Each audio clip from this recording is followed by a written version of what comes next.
You wouldn't put a square peg in a round hole, so why would you deploy a traditional firewall in a modern decentralized network? Firewalls have new requirements for businesses leveraging SaaS-based applications and public cloud platforms like AWS, Azure, and Google Cloud. We're in the cloud generation now, so your firewalls have to be engineered to fit right in. Reclaim your cloud network. Try a Barracuda Cloud Generation Network or application firewall free at barracuda.com/firewalls. It was BYOG, bring your own guts. This is the best Do you hear me? of the Paul Finebaum Show podcast. And welcome to a new week. We have made it to the middle of the month. Is this tax day? I forgot to file. Anyway, I think it's somewhere this week. Anyway, welcome to Monday. Glad you're here. We have a lot to do. Let's get to the headlines. Jimbo Fisher. You remember him? Used to be at FSU, and now he's tearing it up at A&M. He unveiled a new offensive system Aggie fans seem to like. We'll talk later. Down in the swamp, there's a new feeling.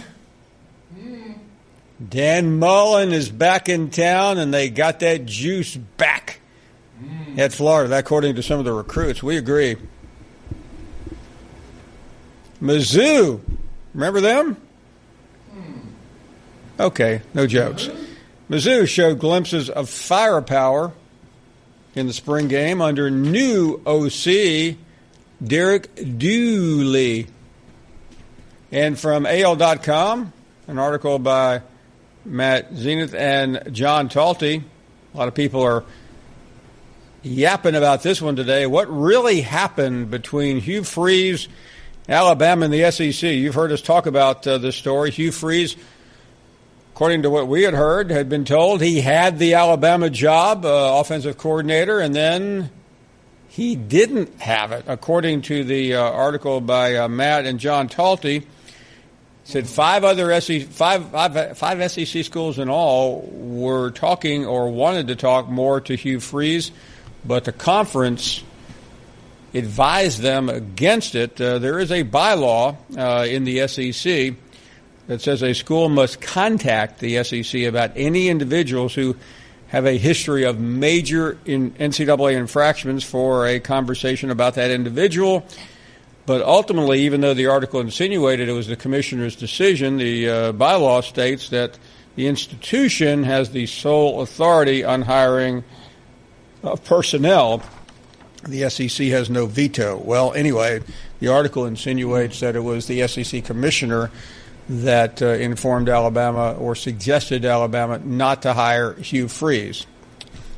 We know one thing, Hugh Freeze still doesn't have a job. And Nick Saban apparently acquiesced to what was suggested to him by the SEC. We'll talk more about that later on. 855-242-7285 is our number. Who's on today? Ben Baby. Just win, baby. He covers the Aggies. Jordan Rodgers. Cecil Hurt will get his take on what happened to Hugh Freeze, and Andy Staples will get his take on pretty much everything. But first, your phone calls at 855-242-7285. Again, I want to say one more thing about Friday's show. I don't remember a program that we've had more reaction to for what a guest said and did. You may remember J.K. Scott was with us at the very beginning of the program, the outstanding punter who went to the White House last week and prayed with Donald Trump, the president, and then he did the same thing with us here on Friday. Appreciate we've had just thousands of tweets and texts and emails reacting to that. We appreciate all the support. It's on our Finebaum Facebook page now if you somehow miss that conversation. 855-242-7285. That is the number. Let's talk about some of these spring games and some of the news of the weekend. We begin with Matt in San Antonio. What do you say, Matt? I loved that spring game, Paul. I really did. I was impressed with Jimbo Fisher in the offense. I loved it, Paul. Looked like what I saw on television, Matt, a record crowd was there. Oh, yeah, it was a record crowd. I mean, it was a record crowd, and I was honestly impressed with the way the offense looked, the way the defense looked. and I was impressed with the quarterbacks. Jimbo Fisher is doing an amazing job with these quarterbacks and developing them. Jimbo Fisher's doing. I mean, before he got there, the quarterback, Starkel was doing pretty good. Mon was doing not so bad, but ever since he took them underneath his wing, the quarterbacks seem to be getting much better than they were last year, Paul. And I think the defense overall is becoming much more better under our new defensive coordinator than Chavis, the second defensive coordinator. I tend to agree with you on that. And I just wanted to ask you 3 questions, Paul. Go. If you had to determine the way the team looked in the spring football game, what would your assessment of it? My first question would be. Well, let me offer this caveat. You should neither read too much or too little into a spring game. It's an indicator. It's not the conclusion, but I liked what I saw. How about that, Matt? That's fine. And I guess my second question would be to you, Paul. I like what that Alabama quarterback said, was it Graham McElway? I'm not very good at remembering names that well. I like what he said, that he said basically they're not too far off from making it into the college football playoff. Yeah, they might not have all the talent Alabama has, but they're not too far off of being. Well, let me say this to you, Matt. Jimbo Fisher will get the Aggies to the college football playoff. Okay, that was my second question. That's a prediction from right here, right now. Okay, my third final question to you is, with the quarterbacks, who do you think basically from either Kellen Mond, Nick Starkel, Connor Boombick, who has a leg up on that race? Matt, I'm just not sure that I could make that prediction boldly right now, but we will soon. Not soon, but when the fall comes. Thanks for the call. Do appreciate it. Matt, back-to-back Matts. Matt is in Gainesville. How are you, Matt? Hey, Paul. How are you? We are doing great. I was watching the Braves on Friday, but you just saying that J.K. Scott prayed with Donald Trump and played on your show, that is awesome. That is awesome. That young man did that with the president and did that on your show. That speaks volumes for him, and no bias aside. I mean, that is really cool. I will go back and watch the replay. Please do. I think it would be worth. I think it would be worth your time.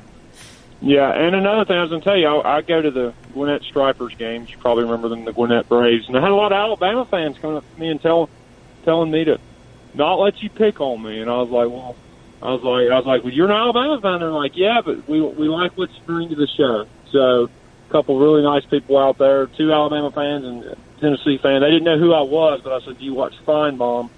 And they said, yeah. I said, you know who Matt from Gainesville is? And they're like, no way. And I was like, yep, I'm the idiot from Georgia. But like I said, that's great on that player's behalf, and I mean that speaks volumes of him and his family and his upbringing. You have a good day, Paul, and go Dogs. Good to hear from you, Matt. Thank you very much. A lot of great reaction coming in. Let's check in with Justin in Nebraska. Hello, Justin. Welcome to our show. Good afternoon. Good afternoon, Paul. How's it going? Excellent. So what are your thoughts this weekend with the Florida Gators spring game? I was watching it, and I kind of took away seeing Felipe Franks doing the same thing he did last year, just holding the ball, getting into trouble a lot. And I know you don't really want to take a lot out of the spring game, but what are your thoughts about from the Florida spring games? I thought Trask did a great job. Yeah, listen, I saw bits and pieces of all these games, and I hate to be a final judge from a distance, but people that were there said the same thing about Trask. He looked great. I mean, he looked amazing. I know Florida got a lot of hype. I mean, Dan brought back, I think, the first time since they won the last championship in 2008, they had the most people at that spring game. And, you know, I'm really happy with what he did, and I think having the players, Percy Harvin was there, and seeing him back was great. And I think this whole huge bringing the players back is something that they're getting started, and I think it's going to be key going into the future. Great to hear from you. Thank you, Justin. Always good. Gene in Louisiana, you're on the air. Go right ahead. Hey, Paul, thanks for taking my call. I'm a first-time caller talking to you. Did call in a while back and talk to somebody else substituting for you. However, would like to get your comments, opinions, etc. on LSU football as they stack up in their division. If you would, please, sir, comment on that. I think LSU will do better than the projections. Right now, the projections are not good. I'm sure you've heard that. But to me, I think it all depends on what you consider a good season for LSU. But I think Orgeron will exceed expectations this year. Well, that's great news, and I kind of feel that way too, Paul. And I hope that they come around after the spring game. And no injuries of major concern, and be able to put a real good team together on both sides of the ball, you know. I hear you. Hey, thank you very, very much. Really great to hear from you. We are up against a break. Pretty fast couple of minutes to start things off. 855-242-7285. That is our phone number. We're coming right back.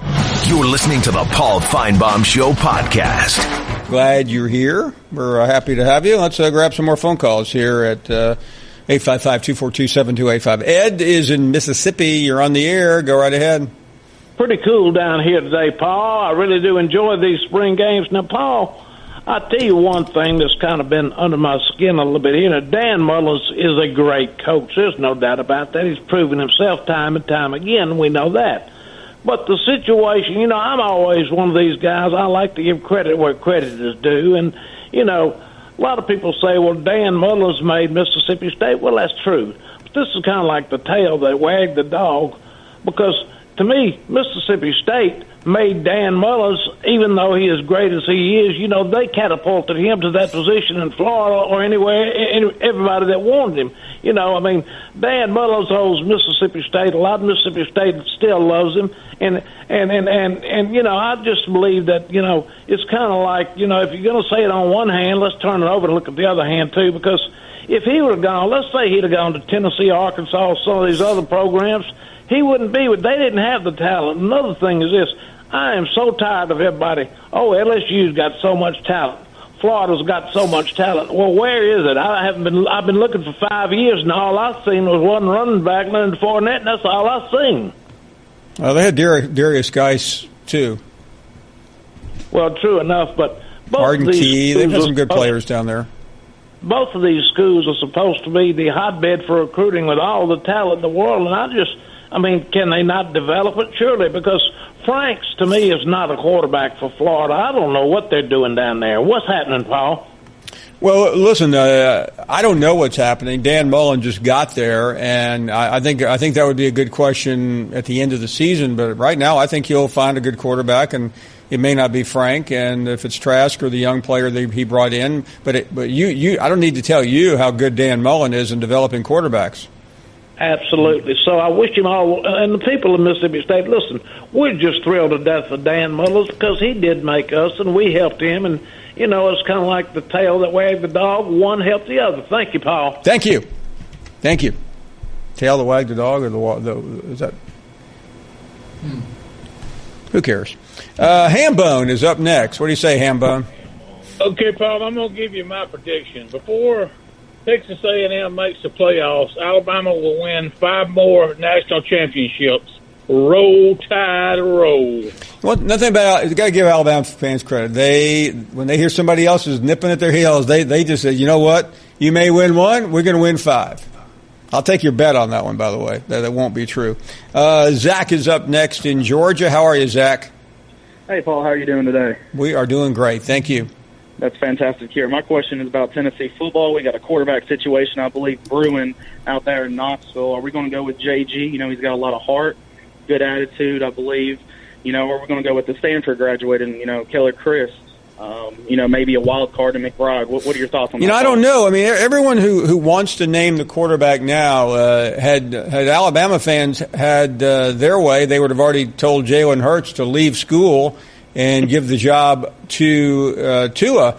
Tua's been banged up. We don't know what his condition is going to be. So, I mean, I just think you have to be patient. I'm anxious to see this game on Saturday, Zach, as I know you are, but I don't know the answer to your question, and I don't profess to know. Chase is up next in College Station. Welcome to the program, and good afternoon. Chase, you there? Hello? Yeah, go right ahead. I'm here. Great. Hey, Paul. I was just wondering who you think Jimbo is going to go with, Starkel or Kellen Mond. I went to the spring game, and Kellen Mond kind of started out shaky, and he kind of turned on late in the game. I just wanted to know your thoughts on that. I mean, I don't want to say be indecisive here. That's not normally my way, but I don't think I've seen enough to be able to tell. Have you? No, absolutely right. Starkel had his faults and Mond had his faults. That's why I'm a little worried about our quarterback situation. I'm just not sure, Chase, and that is about as good an answer as I can give you. Preston is up next. Preston, we appreciate your call. Welcome to the show.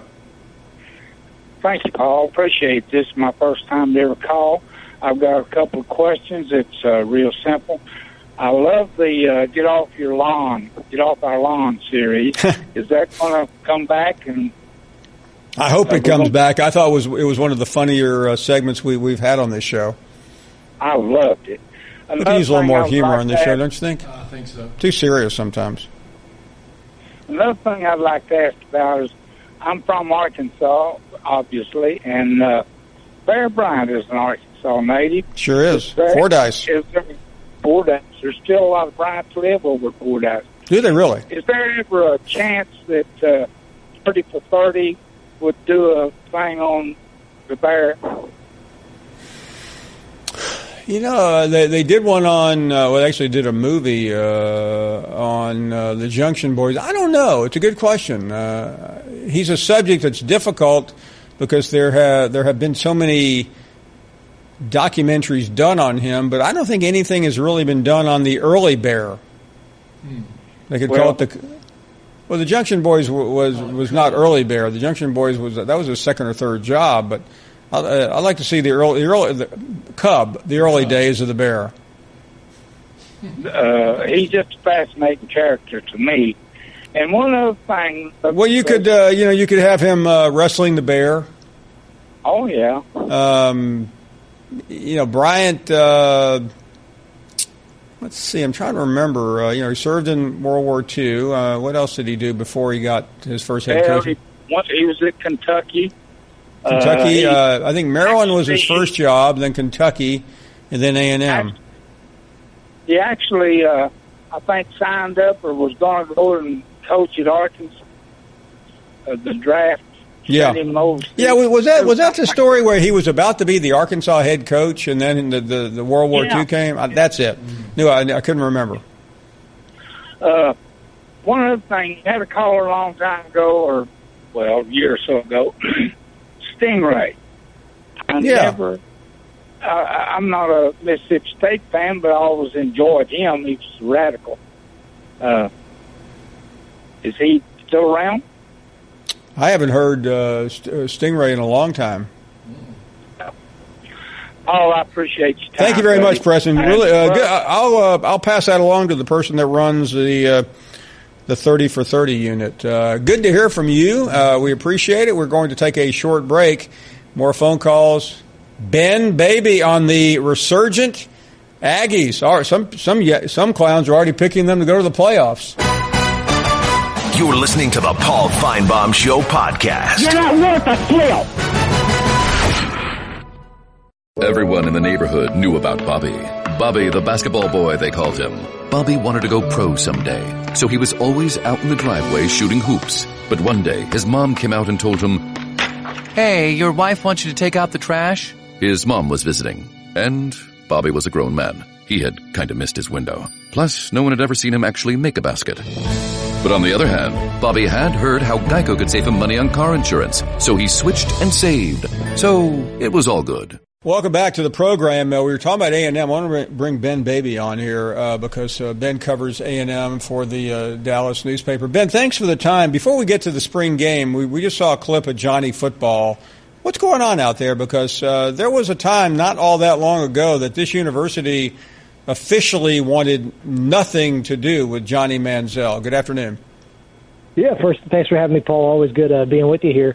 It's kind of crazy to see the 180 that's happened with Johnny. I think as Johnny's kind of rehabbed himself, not only from a literal rehab standpoint, but when you talk about his social image and kind of the way that he's viewed around the country, I think he's a little bit more. I think now it's not as much of a risk to be associated with a guy like Johnny. And Jimbo made it a point to have these alumni come back, and a lot of people, like, when kids get their offers from A&M, they still will post pictures of Johnny Manziel. He's still a very prominent figure. So I think it's something A&M definitely wants to cash in on. And now I think it's to a point where you're not going to have the backlash that you would have when he was with the Browns or just out of the league because of all the issues that he had to deal with. Was that a top-down mandate from the administration? Because, you could feel it everywhere and anywhere that, hey, we don't want anything to do with this guy. That's a good question. I don't actually know the answer to that, but I would not be shocked if that was the case. I think that, like, A&M had a kid, one of their top draft prospects for the upcoming year, defensive tackle Zakoven Henderson, was arrested on a suspicion of a felony gun charge. Yeah, we heard from his dad one day. Right. Oh, you did. That's interesting. Yeah. No. So he was not allowed at A&M's pro day. However, he was at the A&M spring game.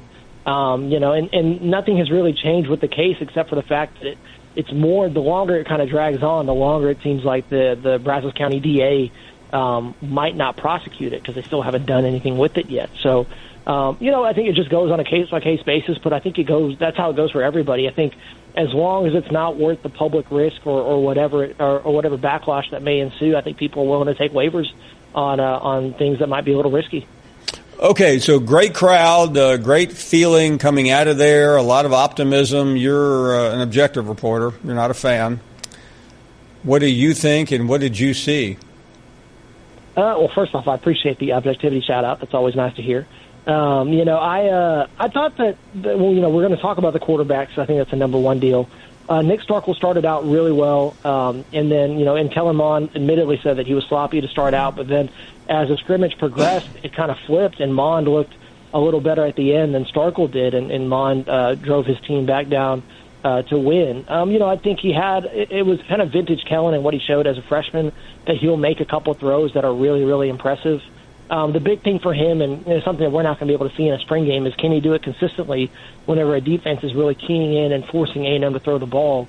Because we don't know what A&M's offensive line is going to look like. It didn't look all that impressive in the spring game, and we don't know if it's going to be any better in 2018. And so if A&M can't run the ball well and their teams are still going to make A&M beat them with the pass, then, it'll definitely change the way the defenses approach the Aggies. So, right now, like, if I had to pick a starter, I would pick Nick Starkel. I think he'd be the guy, but it's honestly a lot closer than I thought it would be going into the spring game.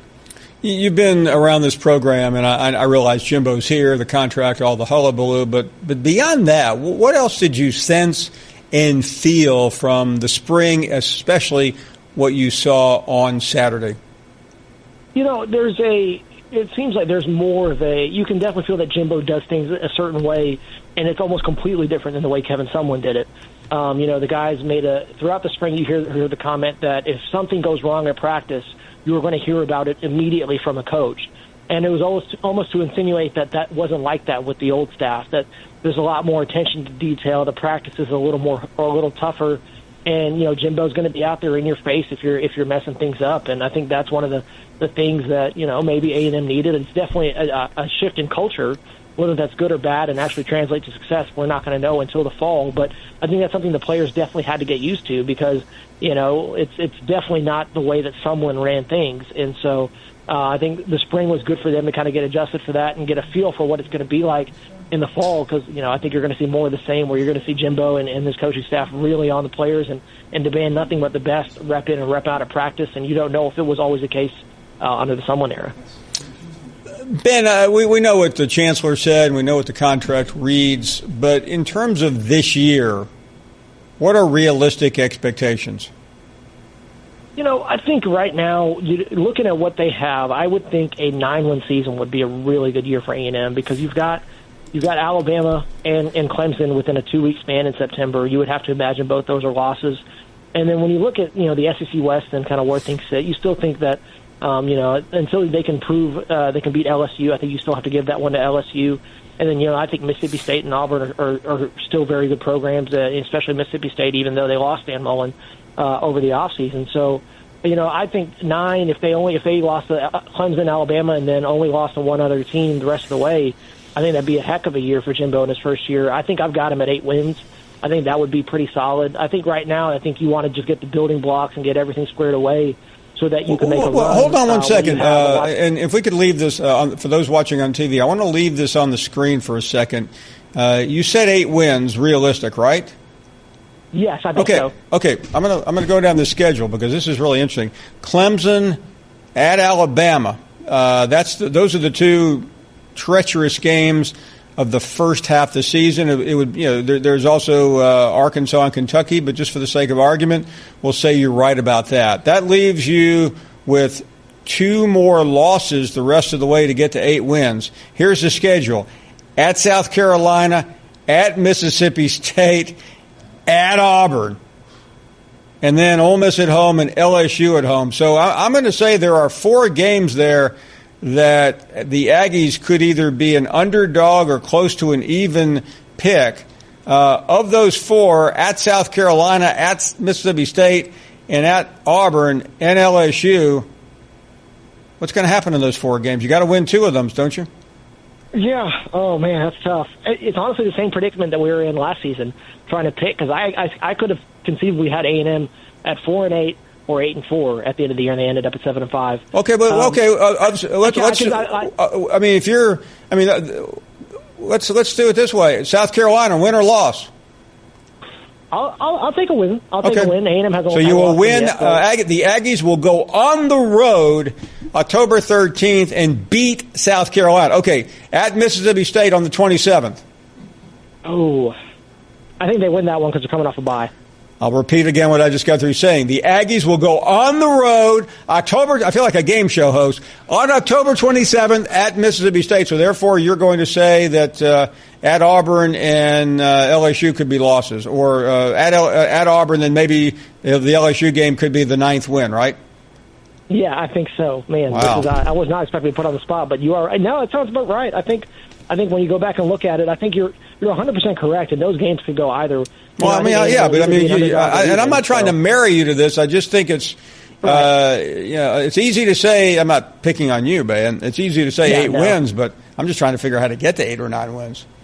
No, it's tough. And honestly, we were like I said, the same predicament last year, and you're just playing the odds that a couple of those coin flip games go A&M's way, and I mean, last year A&M was a couple possessions away from winning 5 games instead of 7. Can you tell me though, Ben, as a veteran of the SEC, why you would think A&M is going to be able to go on the road at South Carolina or Mississippi State and win? I think South Carolina, A&M's been able to beat them since they've entered the conference. I think that would. Right now, with the way I'm going, I think that the traditions hold. I think A&M still beats South Carolina. I think they still lose to LSU. Now, that could be flipped. They might lose to South Carolina. Okay, we know all that. We know all that. It's April. Right. So, but, I think... Okay, and what about Mississippi State, which brings back Nick Fitzgerald, which brings back the guts of last year's team? You think the same is true there, right? I think so. And A&M's defensive front's gotten a lot. I think A&M's defensive front's going to be a lot better than people realize. And I think if they're able to stop the run better than they have in recent years, and I think Mike Elko is going to be, I think Mike Elko could have the defense looking better than it did under John Chavis. Okay. As crazy as that might sound. So yeah, I think those are reasons to pick A&M if you're going to do so. Is your phone number listed? I hope not. Okay, I just wanted, because we're getting a lot of calls from Starkville and Columbia, South Carolina, wanting to talk to you. Hey, Ben, it's always fun. Thanks for being here. As always, we will talk to you soon. And the Starkville Quarterback Club would like you to speak tonight, because there are a couple of pies that they would like to hit you with. Thanks for the call, Ben. No problem. If I get any angry mentions or phone calls, I'll be sure to send them your way. Please do. Good stuff. And again, I'm not picking on Ben. But I just think people are selling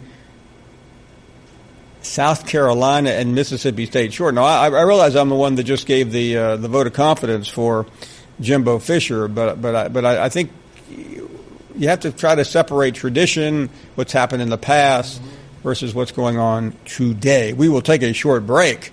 More of your phone calls at 855-242-0033, 7285. You're listening to the Paul Finebaum Show podcast. Welcome back. Let's get your phone calls at 855-242-7285. Don is up next in Iowa. How are you, Don? Hello. Always love a call, the enthusiasm. Don, one more time. How are you? Hello. Hello. I just heard myself come back. Actually, you're speaking into a seashell. Thank you, Don. Always a pleasure. Come back soon. You hear? How about Greg in Alabama? How are you, Greg? I'm doing well, Paul. Thanks for taking my call. Thank you. In reference to the possibility of Texas A&M making the playoffs in 10 years, I think that's doable. Yeah, but very doable. The question it remains to be seen is, do they have a dependable running back, and can their defense step up in ways that it hasn't in the last, since they've been in the SEC? They've had some really good. But Greg, as you know, 10 years is a lifetime. Sure. And it's very likely, I hope Alabama fans will turn the radio down. This is post-Saban. Yes, it will be post-Saban. And there's no guarantee as an Alabama fan that Alabama will win another championship. There are no guarantees. There are no guarantees in life. Exactly. Well, there are a few. There are a few. I know. The guys in the booth know what I'm talking about. Yes. Now, at what point in the 10 years of this contract do fans start to chafe at A&M if he doesn't make it to the playoffs? Yeah, and by the way, Greg, a 10-year contract, you know what that really means? It's a 5-year contract. Exactly. Because after 5 years, if they're 7-5, they're the same rich fat cats from the oil rigs and the oil wells who gave Jimbo the money will say, Jimbo, we really appreciate you coming, but what's it going to take to get you out of here? Exactly. So I think, in theory, it's possible, maybe even likely. We're more than happy to pay you the remainder and give you some to leave today. And you can take the 10-gallon hat with you, buddy. Now get out of here. I thought the other interesting thing that you guys showed at the intro was the story about Hugh Freeze. And oh my goodness! Is that a crazy story or what? It is, and not only that, Commissioner Sankey would go that far to talk to Nick Saban, but that there were quite a few SEC teams that. Yeah, wanted, I think we know LSU is another one. Missouri is reportedly one of the schools. And listen, I mean, you could who knows exactly what happened in that conversation, but I'm guessing that for anyone who wants to say the SEC shouldn't have done it or Nick Saban shouldn't have done it, this what this is really a bad look for? It's a bad look for Hugh Freeze. Yes, it means that reasonable people who care about the integrity of a 14-school institution took a look at Hugh Freeze and said, you know what? We don't want this cat around. That's how I read it. Maybe I read it wrong. No, I agree with you. And why wouldn't you want Hugh Freeze around? Forget what Hugh Freeze has been saying or selling. Okay, the guys involved in sanctions, which you can quibble about to the end of time. That's one look. And even though this should not have anything to do with it, the other look is personal misconduct. How are you going to overcome that? Now, by the way, I realize we're talking about something that's relevant to the issue and something that's not, but the combination, it's bad. You're exactly right. I think my hope is, this is not in regards to Hugh, but that Commissioner Sankey maintains this tack consistently, especially in the basketball arena. Well, Greg, it's a tough one. There's always been a relationship between the SEC office and schools. I remember a case years ago, a specific school wanted to bring in a player of some ill repute, and the commissioner let it be known that he really didn't think it was a good idea. Legally, they could. They did, and it turned out to have a bad ending. So, I mean, there is a give and take. I don't believe that the SEC would tell Nick Saban, you absolutely, we forbid you from doing this. It's ultimately the school's decision. But maybe they said, listen, are you aware of this? Are you aware of that? Is this really what you want to do? And I don't know how that really works. I wish somebody would come out and discuss it. It would be fascinating. But in the end, before everyone wants to throw rocks at various people, the person that has to look himself in the mirror is Hugh Freeze. You're right. And I don't know. I mean, we weren't privy to the conversations that Nick had with Sankey or with Hugh Freeze. No. And just going based off what the story says, he really wanted him, and I guess he was willing. Well, I can tell you, Greg, and I'm sure you listen to the show enough. I said it at the time that Hugh Freeze had the job, and the next day he didn't have the job. Hugh Freeze went over to Tuscaloosa. He felt like he had been. He felt like the job was his, and then it was yanked out from under him. And it's still somewhat of a mystery how that went down. Well, maybe Cecil Hurt can enlighten us in about an hour. But this reporting today on AL.com is the closest I've seen to getting to the bottom of it. Well, it's an interesting story, and hopefully we will know more. And I appreciate you taking my call, and have Always. a great day. Thank you very, very much. Good to hear from you. Let's go to Will in Memphis on a Monday afternoon. How are you, Will? I'm doing just wonderful, Paul. I'm calling in here from beautiful Memphis, Tennessee. I'm a freshman at one of your former high schools, Christian Brothers. Oh, and, wow. I'm a How about that? Mississippi State fan. And, I do statistical analysis every year since I was about 7 years old. But I think we've got a real good shot at doing, 10-2 or even better. I totally agree. I think, we've got give me's against Stephen F. Austin, Louisiana, Lafayette. Florida's going to be a tough one at home, but that's Dan Mullen coming back, and I really think we'll have kind of a sort of vengeance thing against him. So I think we'll get him as a dub. But Auburn's going to be a tough one at Mississippi State. And State has a schedule. State has a manageable schedule, I think. You look at it, first half of the season, toughest game is at home against Auburn. You got Florida and Auburn at home. I mean, those are winnable. At Kentucky, that won't be easy, but Kansas State should win. And then at LSU, that's a tricky game. At Alabama, that's not a tricky game. That's an obvious game. And then what does Ole Miss? Then what does Ole Miss have at the end? I mean, that is not a cinch, but the only thing I don't like about that schedule about Mississippi State is a new coach. Sometimes a new coach can miss on something that a veteran will not. Anyway, we're out of time. Actually, 3 more hours. You're listening to the Paul Finebaum Show podcast. Put a little cherry on the top. Time for an oil change? Head to Jiffy Lube. We've got you covered. We've also got you covered when it comes to oil changes, thanks to Pennzoil Synthetic Motor Oil, getting you back on the road in a jiffy. Jiffy Lube. Leave worry behind. It was BYOG, bring your own guts. This is the best Do you hear me? of the Paul Finebaum Show podcast.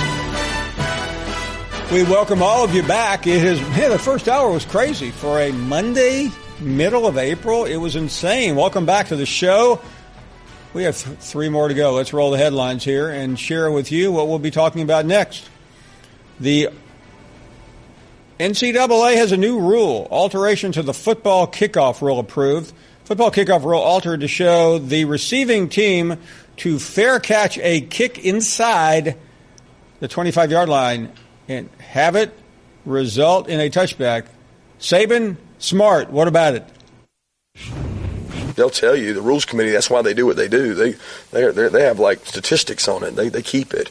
I mean, it's a long-term. Concussions are a little bit higher. There's a little more injury there, so they're trying to make the game safer. We don't go down and practice kickoff full speed live ever. I mean, it's dangerous because you got guys running 40 yards into each other. So we don't ever do that. But as far as the rule, if they say that it's safer, then I'm obviously in support of safety. I mean, I think anything you can do to make players safer, it's a wise decision. I would have liked to seen a different solution.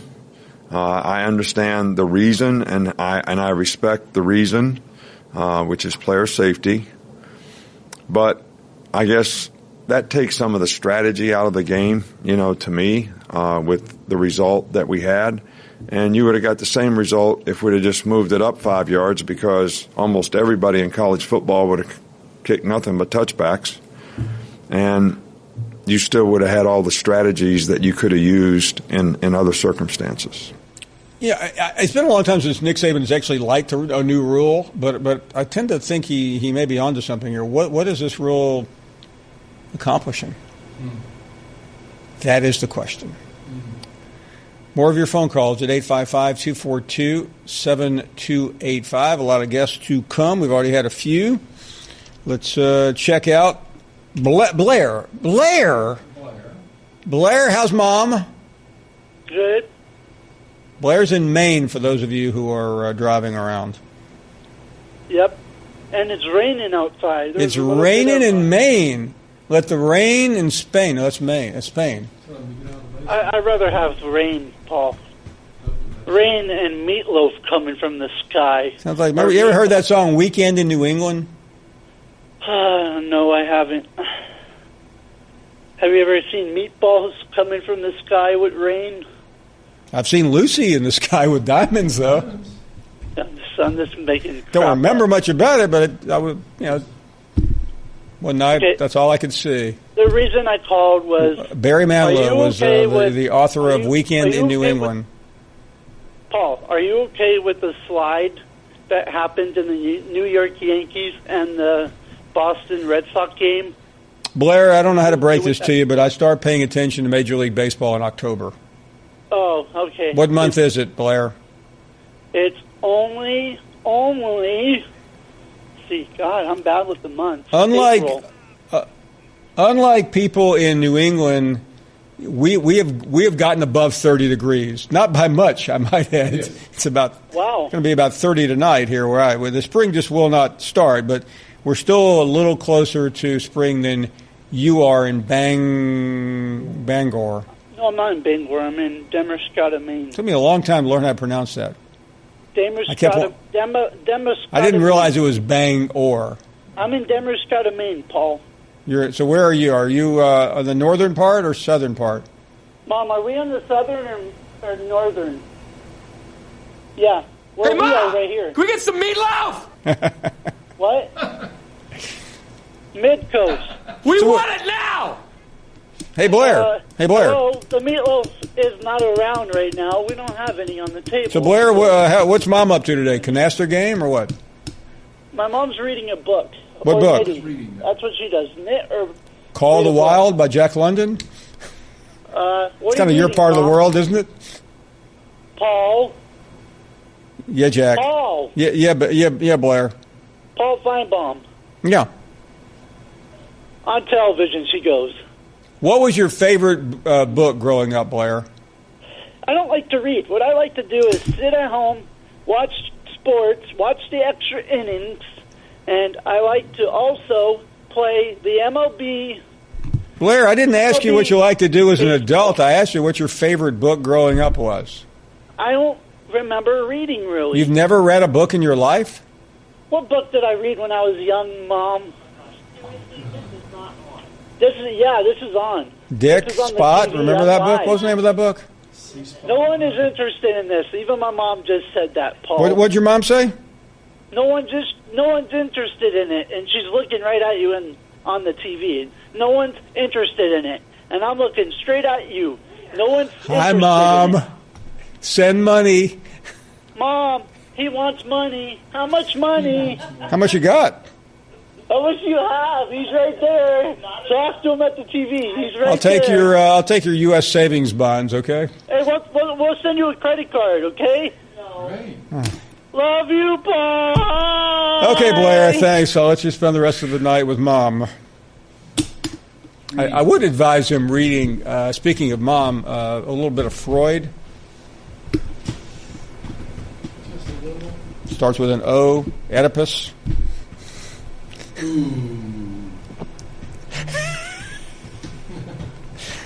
Okay, we're in Maine, okay? Okay. Let's go down, what, is it 3 states to Connecticut? Yes. Ed is in Connecticut. Yes, I am.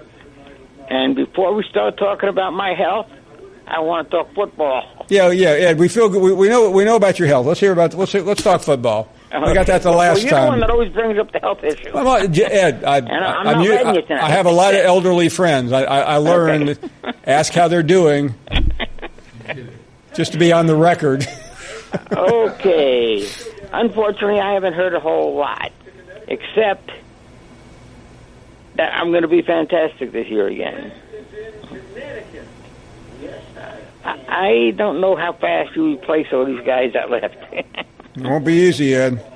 Okay, I do accept the fact that we had a pretty good recruiting year last year and this year, and that's how Alabama does it. Well, yeah. And, there's still some guys. There's one guy named Swift. I understand that is, I saw him run that touchdown against Auburn. Yeah. He's pretty swift.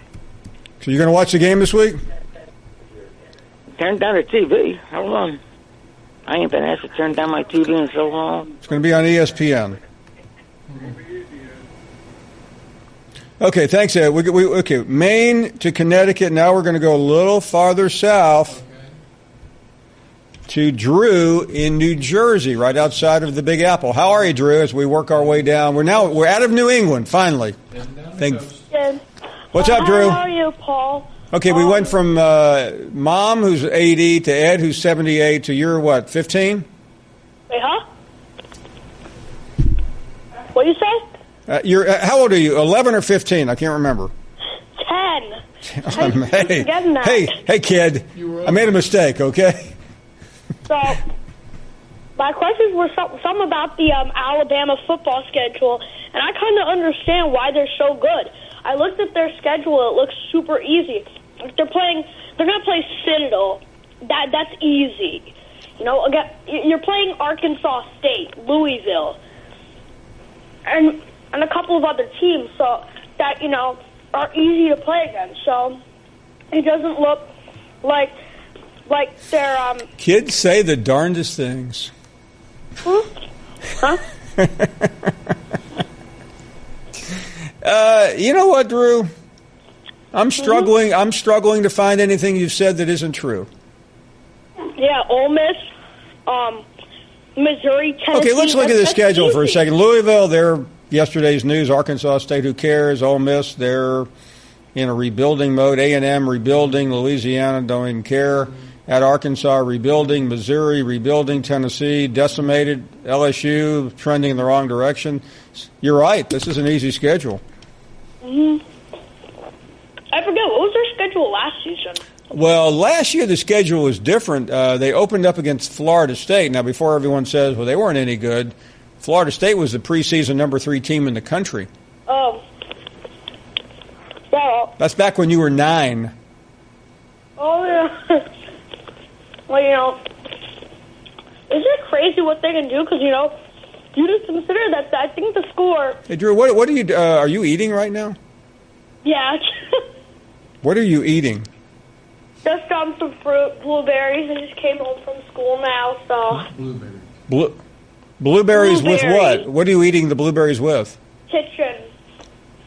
I'm not eating it with anyone. No, I mean, what are you just eating plain blueberries? Like no like cream or yogurt or... Yeah, I'm just eating them plain, but... I mean, Drew, I got to ask you something. I mean, when you were a kid, did you just come home and eat blueberries? Or I came home and ate potato chips, candy bars, peanut butter crackers. When I usually come home, I get a big, I guess. That's why I ended up like I did, but. Yeah, but today I was getting the blueberries. I got to tell you that's pretty. I mean, what are you eating later? Like a kale salad for dinner? No, usually like pasta or something. Oh, okay. Yeah. Carb up. Mm-hmm. So, anyways, what I was going to say. Drew, do you eat any fast food? No, but I like but we tend to eat a lot from the pizza chain. So we like I like Domino's and Papa John's a lot. So you're a Papa John's family? Yeah, we love them. That's good. I'm the only one who likes them, but Little Caesars was awful. I had it for the first time 2 weeks ago, and that was the worst pizza I had in my life. We signed Little Caesars yesterday to a 5-year contract on the show. But anyways, I told you what I was going to say is, like, the Alabama-Georgia football game. That was crazy. Like, I think Georgia was winning, like, 3-20 or something, and Alabama came back in overtime. Yeah. That's like the Patriots-Falcons game. Yeah, very similar. Yeah. Like, the Patriots and Falcons, that was a surprise. Who's your NFL, Drew? Who's your NFL team? The Steelers or the Giants. I go for the Steelers or the Giants. Okay. So, well, the Giants should get better. Hey, listen, Drew, we're up against a break. Thanks for the call.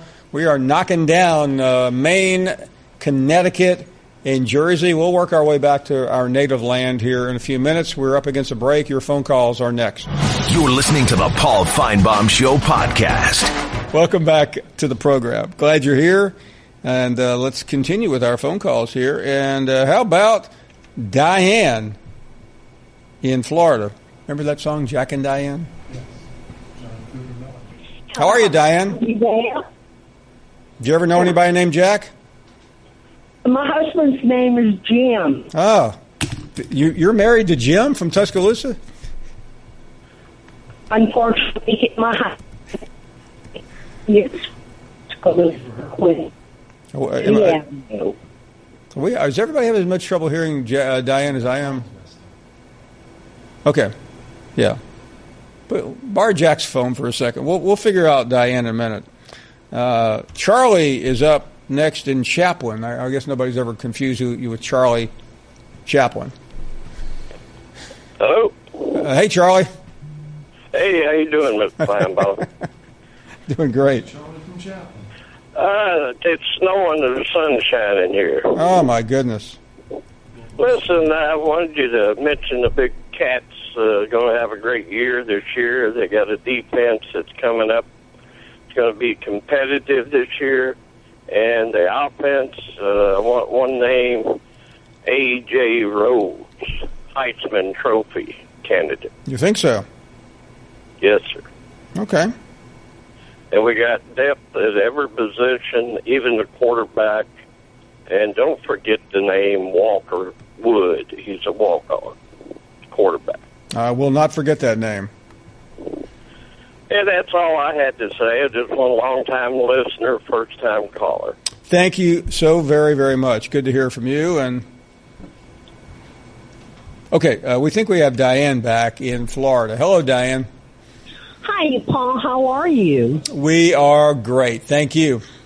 You're looking so well, as always. Thank you. Mike, I just have a few things to say. I don't really care about Texas A&M. I'm just glad that Johnny Manziel is doing very well. My question is, what do they eat at the White House? What do they eat there? Yeah. Anything they want.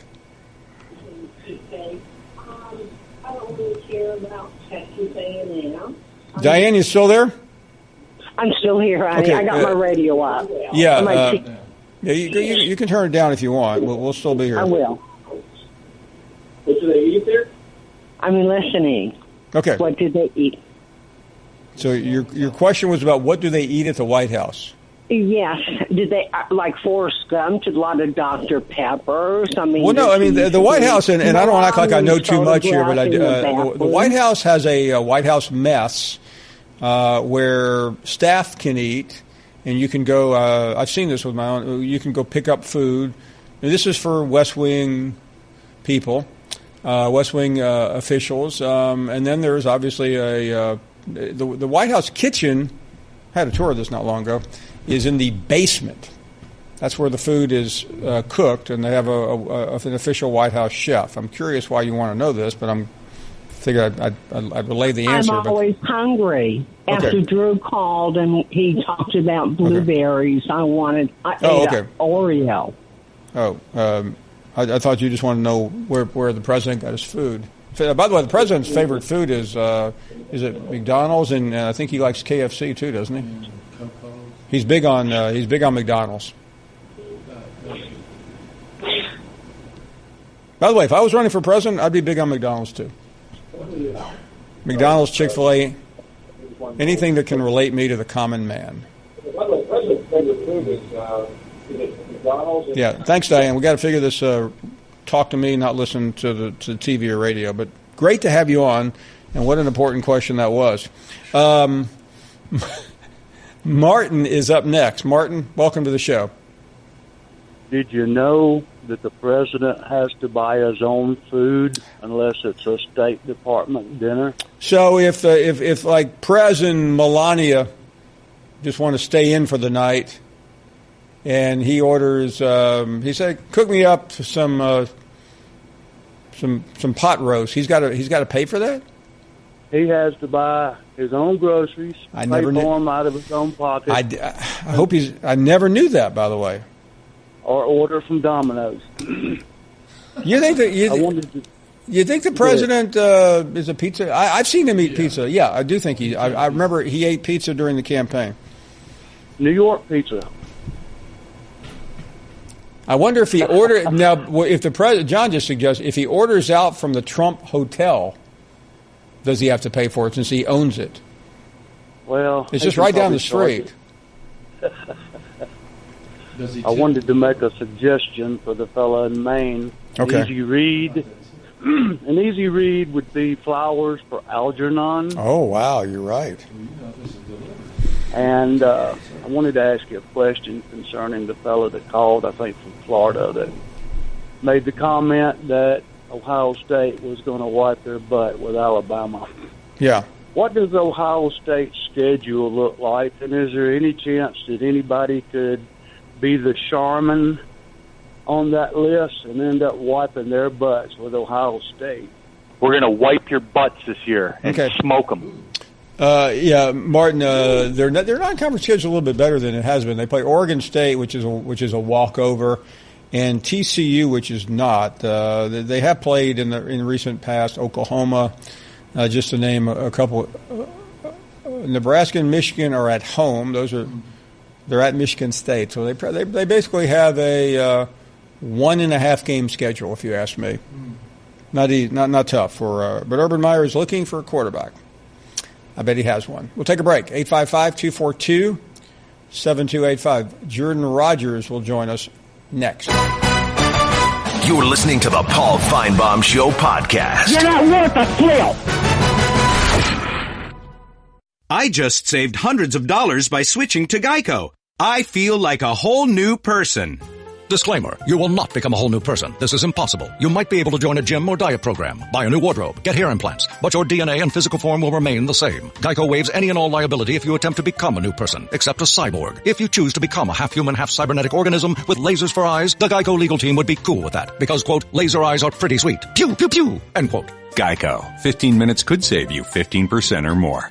Welcome back to the show. Jordan Rodgers was at the game, did it for television. And Jordan, thank you for your time. We've been talking about the spring game. We saw bits and pieces of it. You saw the whole thing. Thanks for being here and tell us what you saw.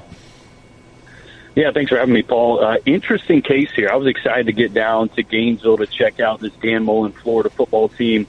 Just off the top, they're not devoid of talent. They have talent all over the football field, especially in the skill positions. Some of the guys are still trying to get eligible at receiver, and Van Jefferson and Trey Grimes, the running back depth chart is loaded. I think the biggest question mark is really the offensive line. Can they come together and find a front five that work together as a cohesive group? And then the reason Dan Mullen was brought to Gainesville was to get a quarterback. Get one and or develop one that they have in their back pocket to compete for SEC championships. And right now, the talent, that's still a question mark. I think Felipe Franks has a lot to build off of from an arm strength standpoint, from an athleticism standpoint. I thought Kyle Trask had maybe the best spring day or spring scrimmage at the spring game there, completing balls downfield. But the biggest question mark in that backfield, to me, I think Dan Mullen put this as good as anybody. This team has talent. They don't have confidence right now. This is a team that before the start of last year had some of their star players suspended throughout the year. They had, towards the end of the year, they had their coach fired. This is a proud program. They expected to win at Florida. They did not do that. And I think they're a little shell-shocked still from last year and the disappointment that it was. And the leadership group and the confidence has not risen to the point where they're able to step past that at this point. So I think that's what Dan Mullen and this coaching staff needs to do, is build confidence in these young players. Find some leaders, find a quarterback that can take this team and run with it, because the talent is there, but right now they're just not playing like a team. So we saw 3 quarterbacks in the game. Of course, we all know about the highly regarded freshman coming in. I mean, that is your position. With what you've seen, heard, been able to cobble it together, how would you rate the quarterback race coming up here in the fall? Yeah, Paul, I think it's wide open. I think one of the best things that Mullen did early on in spring practice is he opened up a couple of the spring practices to the fans.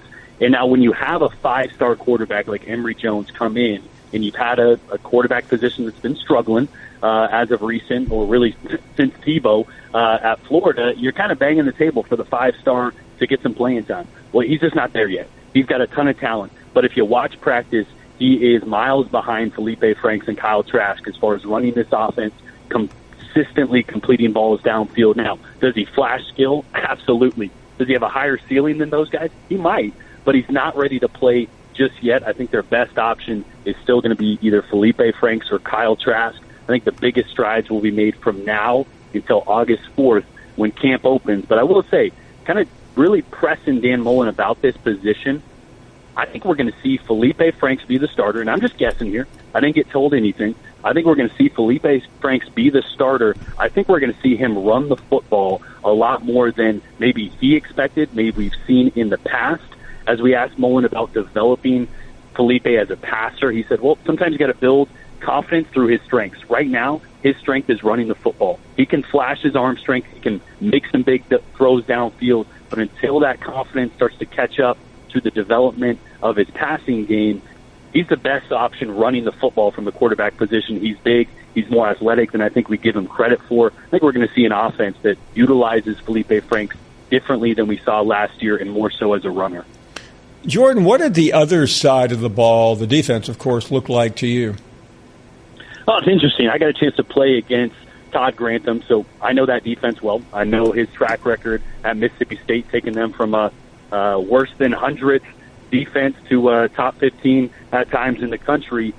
He's a really good coach, and they're going to have a facade, at least, of a complex defense. What I mean by that is they base out of the front three, and that fourth guy, who was like a Montez Sweat last year, who we saw rack up a ton of sacks, is going to be that fourth rusher they're going to move around. So the most interesting piece of this Florida defense right now, I think, is Jabari Zuniga. His athleticism and ability to be that Montez Sweat type athlete, to be a linebacker, but more a pass rusher off the edge. They'll move, they'll walk him around. This is going to be a defense we're going to see bring a lot of pressure. Now, of course, if you watch the game, you don't really see that in spring because the defensive coordinators are somewhat handcuffed, and that's by design. You want these offenses to do well. You don't want to be bringing blitzes from the corner and knocking out young quarterbacks, so that's understandable. This defense is going to be much improved. They're very talented in the back end, and I think a guy like Zuniga is a guy to keep your eye on as someone that could really flash and become a household name sooner than later. Finally, Jordan, it becomes almost cliche this time of the year to start trying to figure out where will this team settle in terms of a record, but you have a better clue than we do. We get asked about it every day. I mean, what does this team look like? Are they? We know they're probably a bowl team, but how high is the ceiling?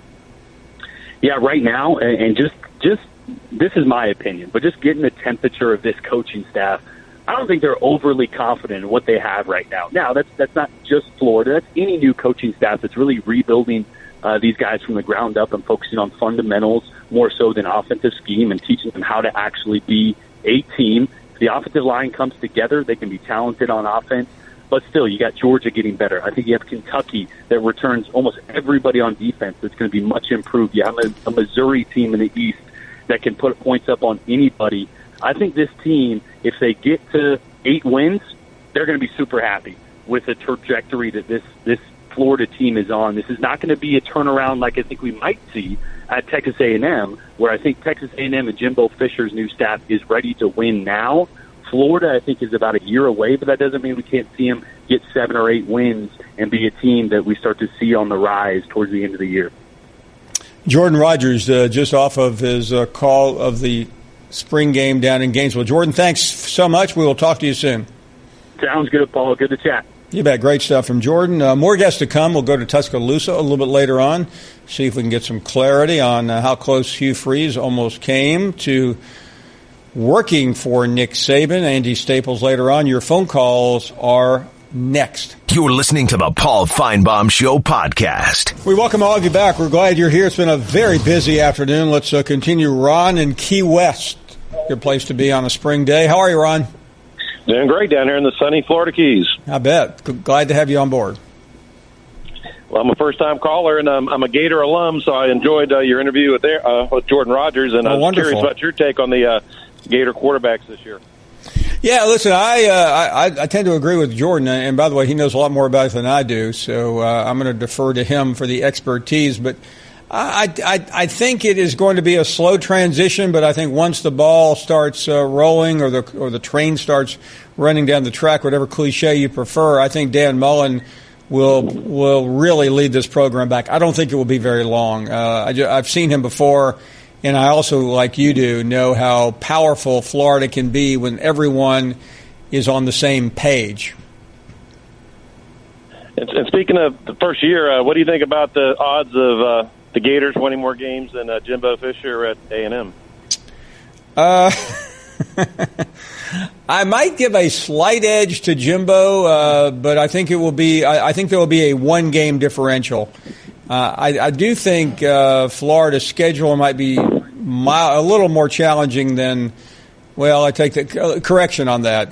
Both play really good. Florida plays Florida. Let me look at this Florida schedule again. Florida plays Florida State and Georgia. I actually think A&M has two tougher games than that because of the Alabama Clemson. But LSU on the schedule again at Tennessee, at Mississippi State. I don't think Florida got any favors playing at Mississippi State. I think that would be a really challenging game. But Kentucky is another scary game, I would say, that no one has really given much thought to. And South Carolina could be tough, too. Yeah. I look at Mississippi State and South Carolina kind of in the same boat.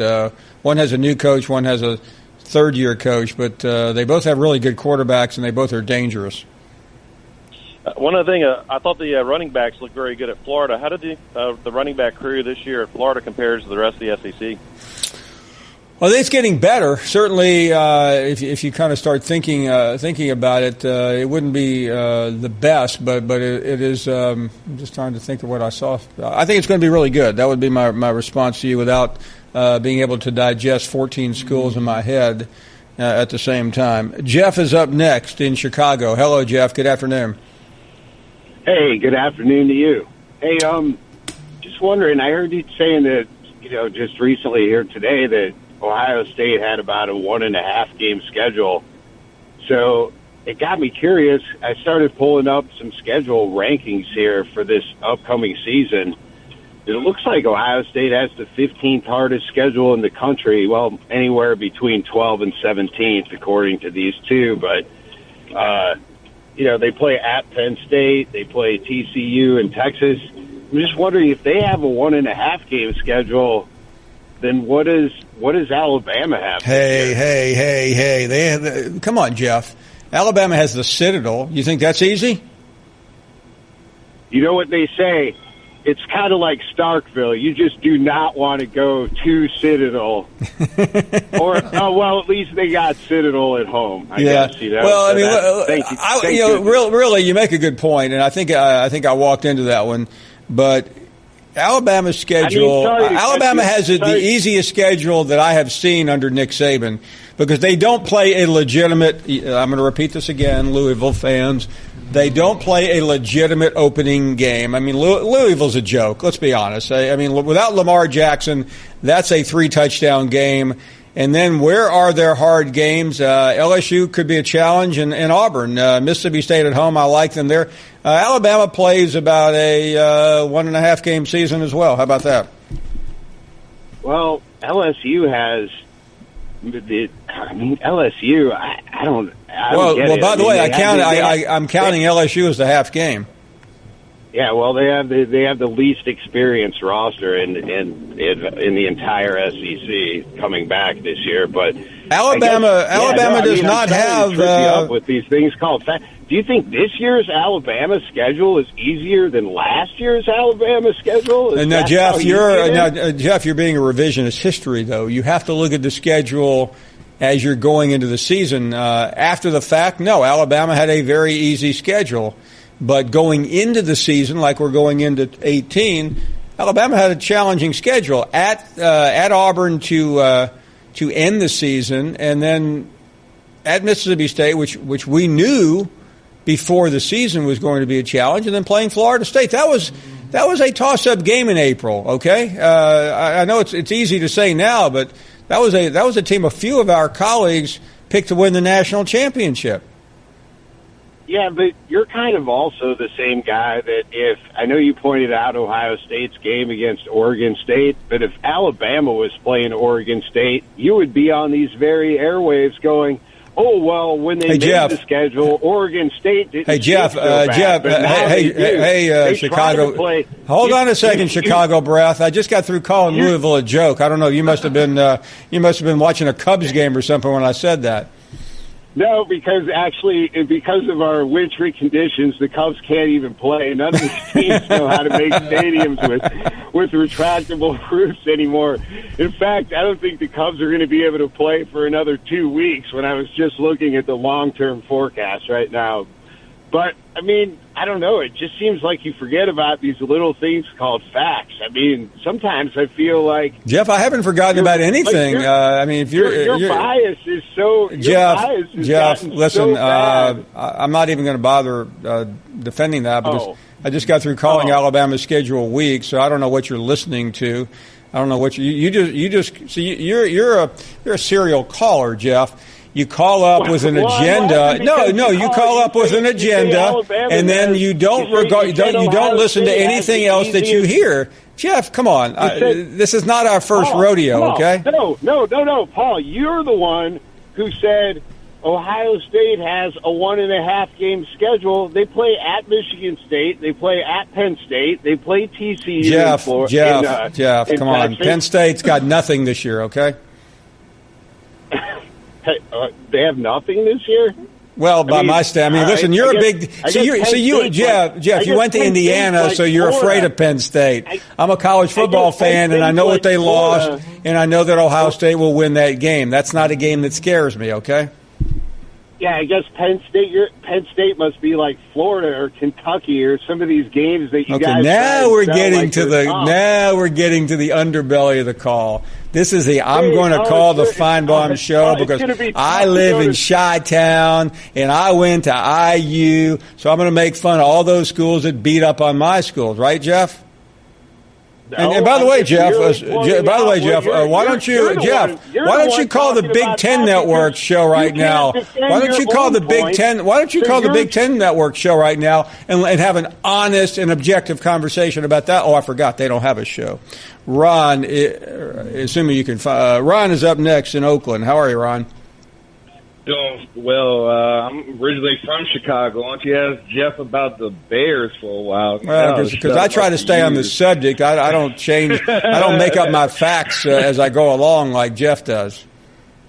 I heard I don't know when your interview was, but I heard a broadcast of an interview you did for a Birmingham radio station or something this morning. You spoke about Taggart. I was on WJOX this morning in Birmingham. Yeah, I saw the stream, and it was a pretty good. I couldn't even recognize your voice for a while. It's like your voice is so different from being on TV, radio versus other interviews. I was like, "Is this Paul?" But it was a great interview, and I think you made some valid points concerning that Taggart does have an easier road for success, and while Nick Saban is in the SEC, and while Kirby Smart has the momentum he has in Georgia, it will be a more difficult process for Dan Mullen to get there. But I'm not sure if Taggart will ever get there at all. So, Ron, the question was between Taggart and Dan Mullen, who will get to a title first. And I think Taggart has an easier road to be the first one to get to a title. I would take Dan Mullen long term over Willie Taggart, but that was again. When you're answering your question, then it gets disseminated and aggregated by the media. You're always going to be at the mercy of whoever is doing the aggregation.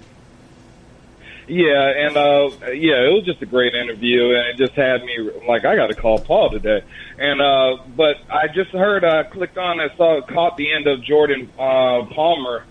Rodgers, another Cali guy, their interview. And one thing I wanted to say is the projection of the season. I think the most important thing. Ron, I hate to interrupt. We're out of time.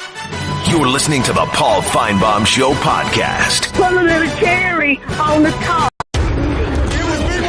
Bring your own guts. This is the best. Do you hear me? Of the Paul Finebaum Show podcast. Second half of the show live and underway. We welcome you back. It's been a busy one, and we'll continue. A lot of guests to come. We've already had quite a bit of conversation. Football seems to be in the air. Big surprise about that. You heard the number, 855-242-7285. Let's grab some calls, and Larry is up next. What's going on, Jack? Woo! Hey, check it out. What's up? I hear Jeff from Chicago trying to overtalk my man. You know, he don't listen. The boy don't listen. It's Bama fever, brother. They get it in their head. They can't get it out. It's if we win, it don't matter. So we play the same. Everybody plays the schedule a year, and then they play for national championship. We won. Woo-hoo! And that's the way it is. And if you don't like it, find soccer or something. But Mark Kubiak is pushing your buttons, man. He's going after you, Paul. Well, what about it, Mark? Whose buttons am I pushing? You're pushing his buttons, Jack. Sounds like your buttons are getting pushed, Larry. Yeah. No. You are. You're trying to go after Paul, like making, changing things. Like he said this, didn't say. He knows what he says, and what he says is always right. And you're always wrong. You're just like that guy that reminds me of Tom. Hey, Tom, from up north. You know, the Yankee Doodle guy. Your favorite, Tom from Cleveland. Where's Tom been? Yeah, Tom sounds just like that other Yankee. He sounds like y'all. Larry, what do you have against Yankees? All y'all sound like me. What do you got against Yankees? What? So what do you got against Yankees? I just way you talk, man. How would you in a crowded room at a party and people talking like y'all talk? I ain't guy's name you understand. If somebody called my name, I wouldn't know who said it because y'all sound the same. So Larry, do I understand? So you don't like Yankees, right? I despise them, and I'll tell you something else. That moon is going to turn green April 20th, and that's a sign. You know what that moon turns green for? It means you ain't. The moon turned green at 420 years. I thought the April moon turned 20th. green, then the cheese is not ripe. No, it's the Yankees. The Notre Dame, it's a sign that Notre Dame won't win another national championship for another 420. Okay, Yankee Doodle, thanks for the call. Tucker is up next. You're on the air. Go right ahead, Tucker. How you doing, Paul? Thanks for taking our phone call. Thank you. Can you hear us okay? You sound wonderful. Thank you very much. Oh, you do too, sir, and it's a pleasure to listen to you every day. You're the best. We're very excited over here, calling you from Mountain Brook, Alabama. Just got done building a high school called Vicinity Trinity. Beautiful. Really? Yes, sir. High school, actively recruiting a coach by the name of Kev Mayer. He's out of Tuscaloosa school out there. He's related to Nick Saban, and he's a slim fellow. We love him. Now, his assistant coach might not be coming along. His name is Brian London, beast of a man. He's a big one. Might not want to go along because of his family that invented, actually, the London broil years ago. Finally, they won the rights to the name London broil. So a lot of money for him and his family. God bless them. For example, check this out. Z to A, S low or high, tip of the iceberg to the rhomberg to the amber. That's just one play that they devised audible. My question to you is, and again, thanks for your time. My question to you, sir, is do you think out of the 790 high schools in the area vicinity, are we better in a triple A or a 4A environment? And we'll hang up and listen to your response. Thanks, Tucker. Thank you, sir. Yes, sir. God bless you. Thank you very much. Congratulations on the high school. I'm not sure, and I also always hate to answer a question when I'm really not that learned in the subject. I mean, I know the classification system. I don't know how dramatic the difference would be between 3 and 4. Do you? But I'm glad they built the high school. And I don't know about their high school, but we built this city on rock and roll. Clarence is up next. How are you, Clarence? Hi, Paul. How you doing? We are doing great. That's good. I really mean that. Thank you. What I want to talk to you about is the Alabama 8A game. And if the quarterback situation down in Tuscaloosa, if it even is a quarterback situation. Some people want T for Tua. Some people want T for Jalen. Personally, I want T for Tua. I think Tua's got a bigger, stronger arm. 99.9% of quarterbacks out there. Well, I don't think there really is going to be a quarterback debate right now because Tua has been hurt twice now at the beginning of spring and now toward the end. So Jalen Hurts will emerge as the starting quarterback. I think Nick Saban. What's that? What is wrong with T for Tua? Well, T for Tua hurt his finger on the first day of practice, and he re-injured it over the weekend. So T for Tua will not be playing in the spring game, I don't think. He has had limited opportunity, so there's no way he could have won the job. So there you have it. I think we'll just to be continued. I think it's a break for Saban that Tua didn't emerge as the overwhelming winner, and that would have caused issues for Jalen Hurts in terms of remaining. Thanks for the call. Do appreciate it.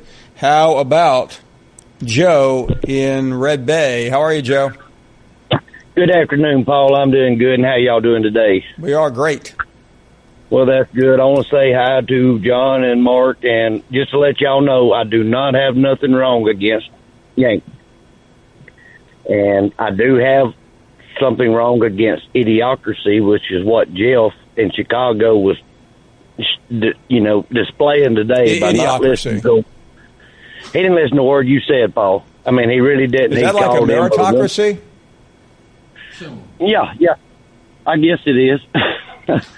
But I want to talk a little bit about the Alabama 8-day game also.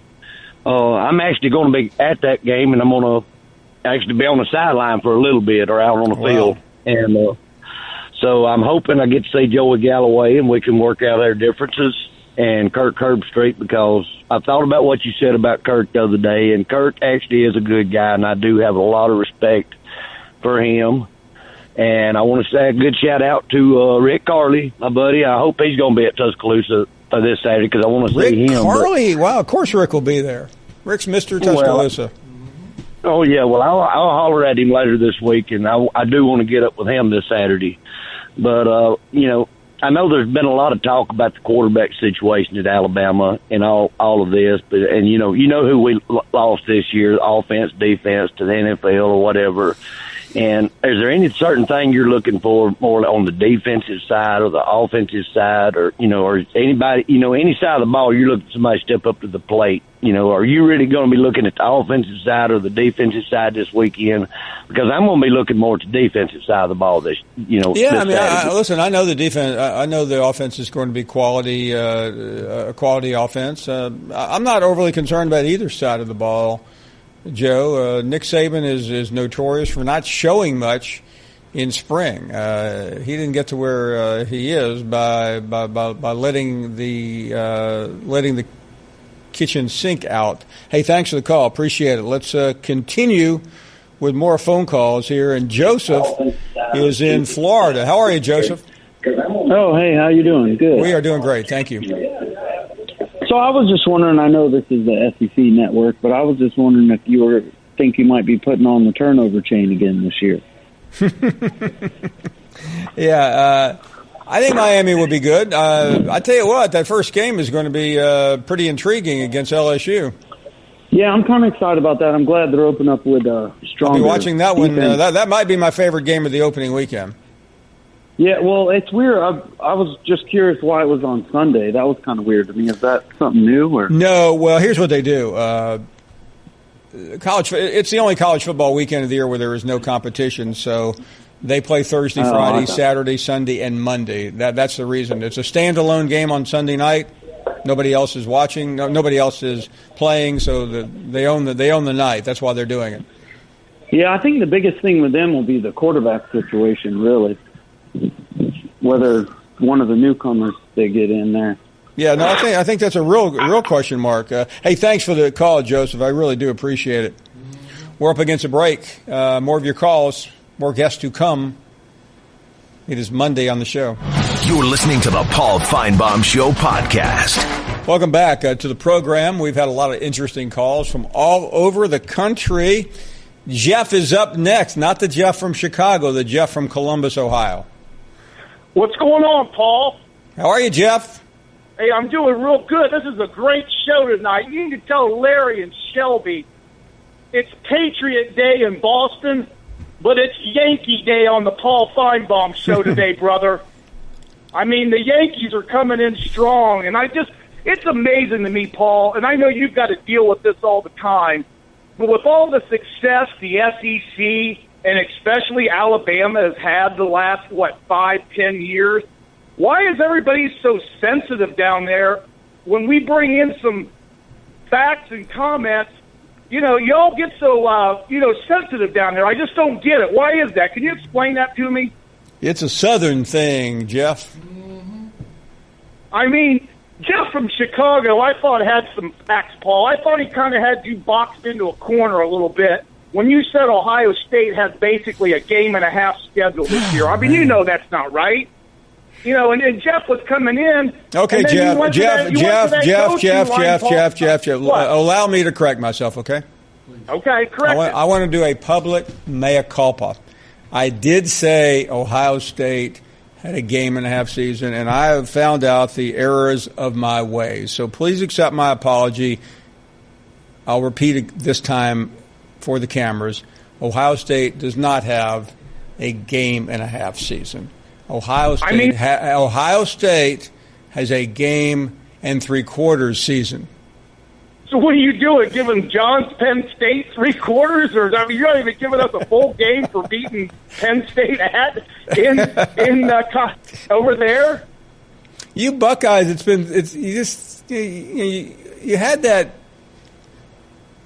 win over Alabama in 2014. You were able to use that to your benefit. And since then, it's all gone wrong. Alabama has won 2 titles, probably should have had 3.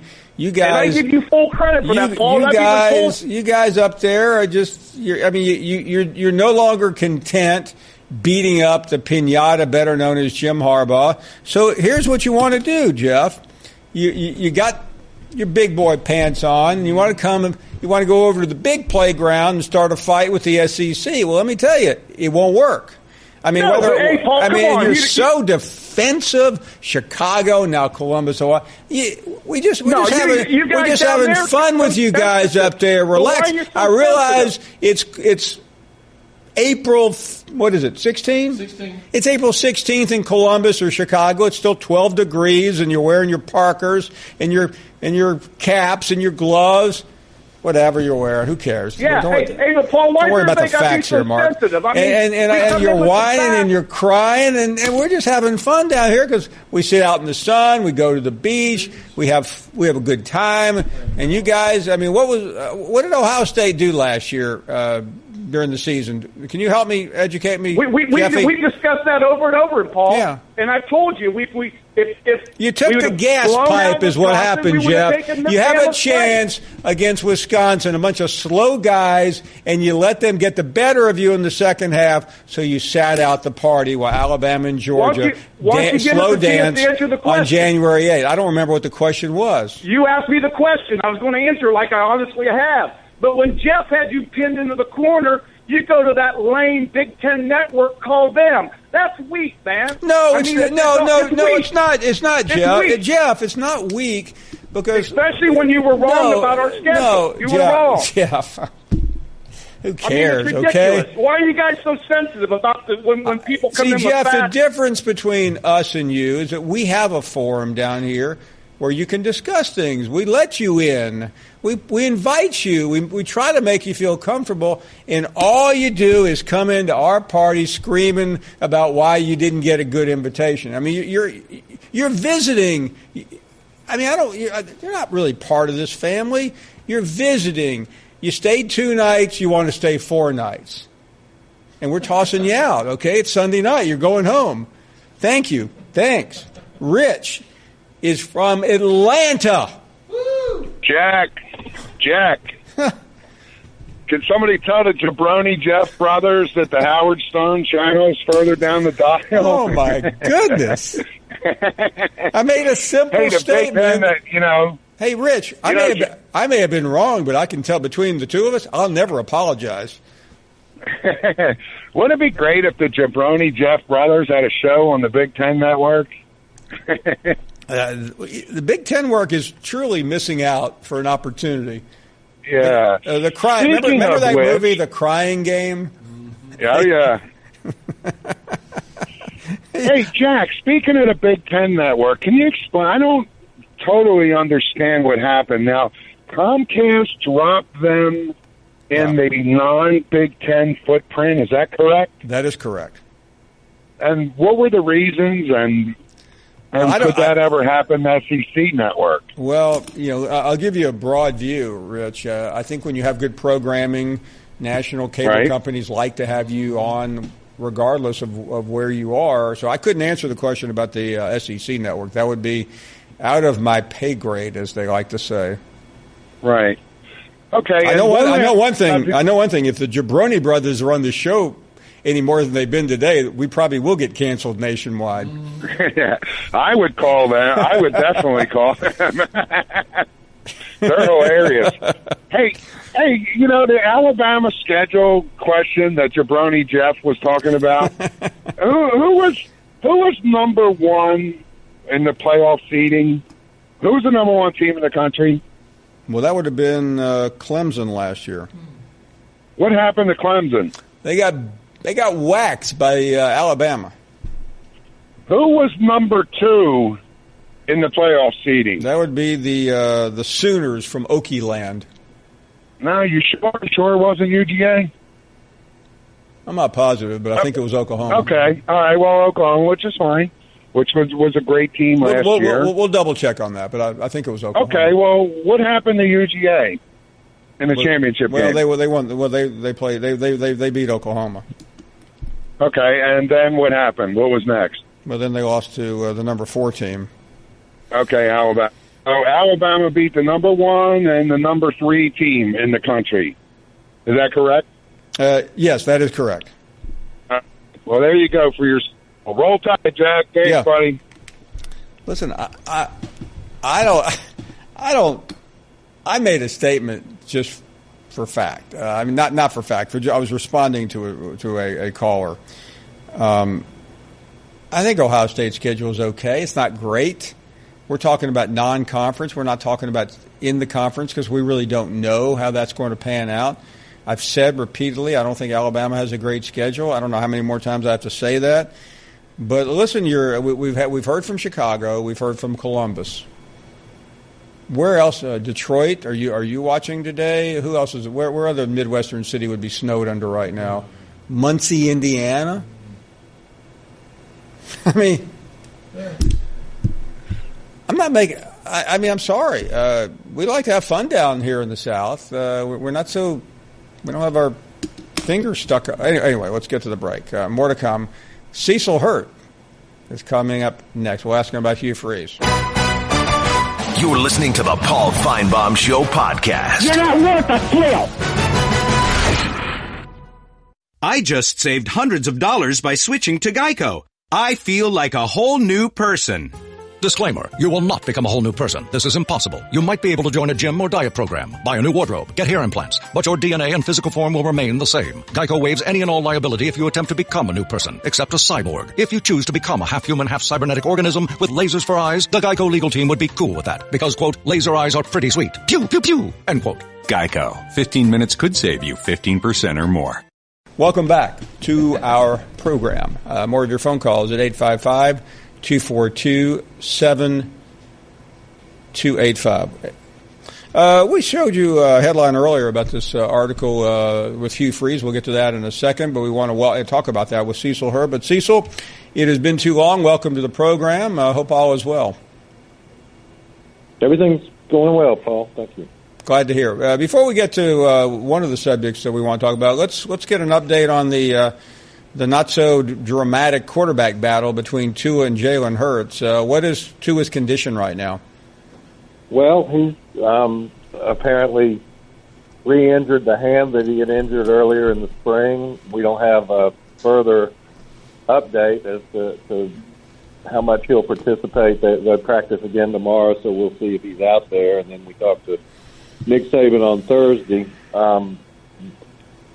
This is the second one, and again, without having seen the X-rays, without having any, medical scoop, I don't know that he would play in A-Day with a second hand injury. Just you don't want some walk on with a lot of adrenaline to cause a problem. Come flying into the backfield and bang into that hand again. So I would be surprised. And so it really hasn't been a, quote unquote battle this spring because I don't think Tua's really, he hurt the hand originally in the first practice of the spring. So I don't know that he's been 100% throwing the football in any of the practices. So it's something that Nick Saban wasn't going to declare a starting quarterback in the spring anyway, but it's something that'll wait through the summer and probably into the last part of August. Cecil, based on what you've heard, and again, I realize there's not much you can see, but when we talk to you, we know you're plugged in more than anyone else. What are you sensing on how Jalen has played and the little we have seen of Tua? I realize we won't have a resolution, but what if anything, has changed? Well, Jalen's obviously gotten a lot of work, a lot of reps. He has a new quarterback coach in Dan Enos. The latest word from Nick Saban was that he's continuing to improve, which makes me think he's probably still not the passer that Tua is. Obviously, he's great at running the football. They're different guys. Jalen has a lot of experience, and it's a luxury to have somebody with that kind of experience coming back, regardless of whether it's as a starter or whether the other guy wins the job. So that's where they are right now. I just think there's so much buzz and electricity around Tua because of the last college football any of us saw was him completing a touchdown pass to win the national championship. That's aside from the usual, as you know, the starting quarterback at Alabama is the second most recognizable name in the state behind the head coach at Alabama. So setting that aside, Tua was just such a sensation in January. But there's been a lot of interest and probably a little disappointment that he hadn't been able to compete at 100% in spring training. I realize we're concentrating, Cecil, on the QB situation, but overall, this team, a lot of shoes to fill, offensively and defensively. What is your assessment? Well, there's a lot of injuries too this spring, not just Tua. Derek Duty is out. Terrell Shavers, another one of the top receivers, is out. Anthony Jennings, who was such a big part of Alabama's win over Clemson on the defensive line, hadn't participated at all this spring, so there's been some of that. Nobody, as you know, Paul, nobody's going to believe anybody who sits here and complains about, well, Alabama doesn't have any depth. They're out of players. That's not the situation. But they are thinner than they have been in the past at some positions. They don't have the depth at linebacker. They needed tremendous depth at linebacker just to make it through the year. Last season, they don't have that this year. They're very inexperienced in the secondary. I think the defense was a little better in this last scrimmage, although they had to go indoors because the weather was so bad here on Saturday. So we'll see what happens at A-Day, but there are some questions. Now, again, do I expect anybody around the country in your audience has a whole lot of sympathy for the problems on Alabama's roster? No, I don't. And I realize the schedule is somewhat subjective, but when it was made, maybe Louisville looked like a power with Lamar Jackson, but they don't anymore. Help me better understand the schedule. There's only so much you can control, but from a distance, it looks like a really bad schedule, Cecil. Well, they can be hard to judge.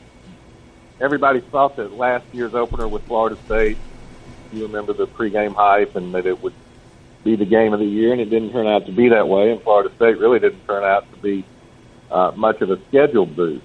But you can't control your conference rotation, who you play. They don't play Georgia, who's the obvious favorite in the East, unless they should play in the postseason. So you don't control that. They do control the non-conference portion of the schedule. They probably thought Louisville would be a better matchup than maybe it looks like it will be with Lamar Jackson gone.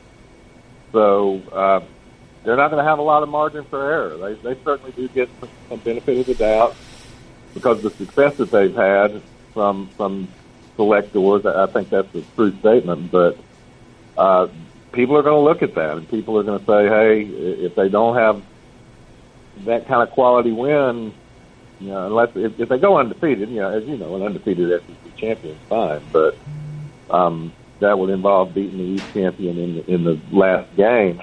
But the 12 regular season games, Auburn will be a good game. Texas A&M feels good about themselves, but there's not going to be any marquee level games until very late in the schedule, if then.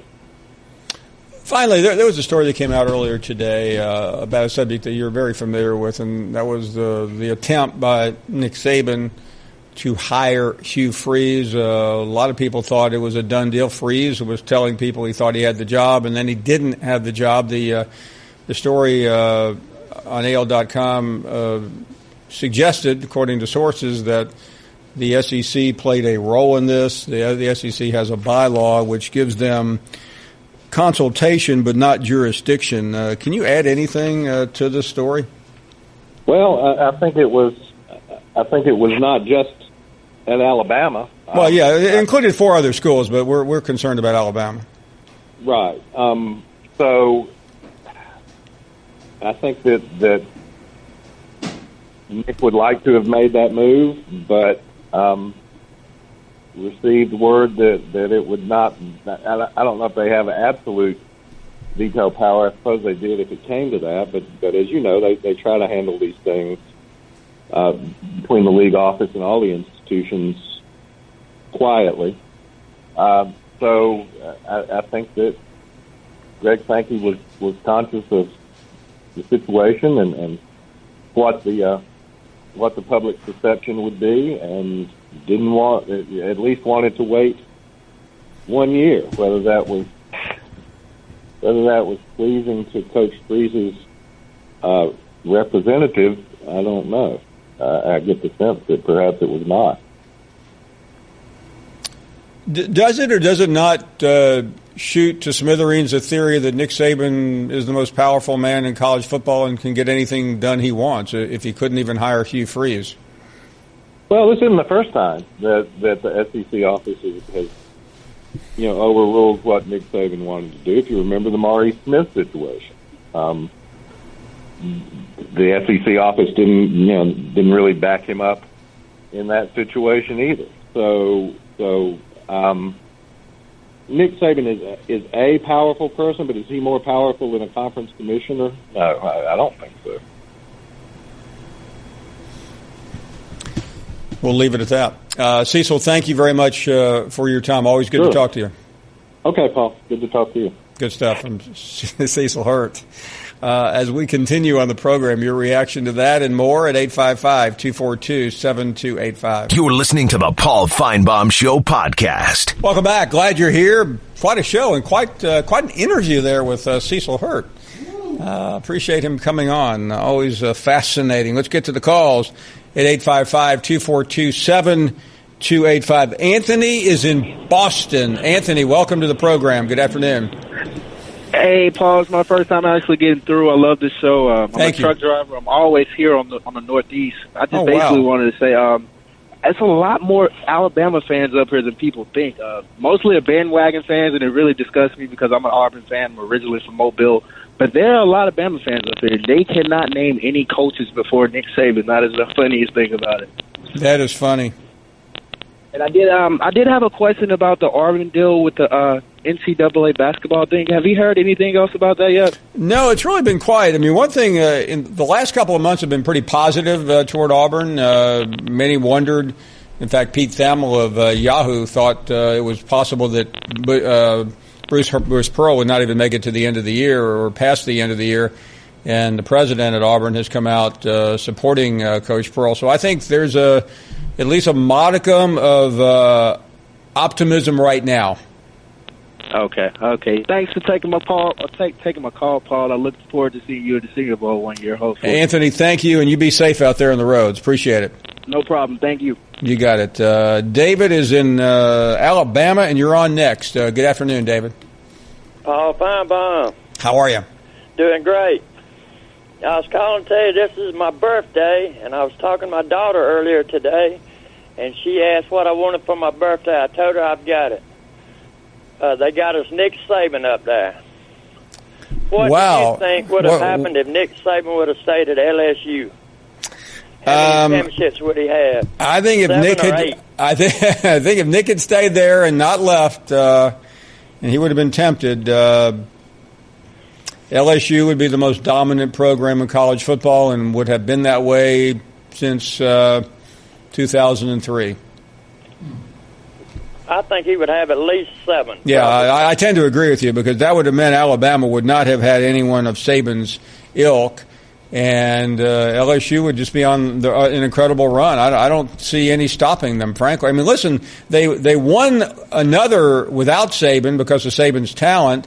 They should have won another one. That's 3 without even counting. Could they have had 3 or 4 more? Yeah, absolutely. Yeah, absolutely. We beat them 20. They played us again for it. So, when we beat them, they didn't cross the 50-yard line but once. You're 100% correct about that. Let me ask you this: can you get Jim to? He's supposed to be an excellent politician, along with a better baseball hitter than Ted Williams and a better swimmer than Michael Phelps. Could we get Jim to get the Alabama House or Senate to pass a bill where Saban can't retire till he's like 80?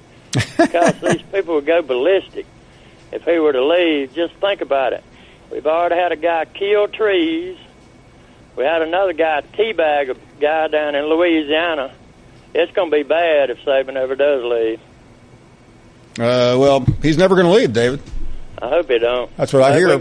He's 67. He's going to stay there until he's 97. Hopefully. Well, and maybe longer than that. Has there ever been a 100-year-old coach win a national championship? Do you know?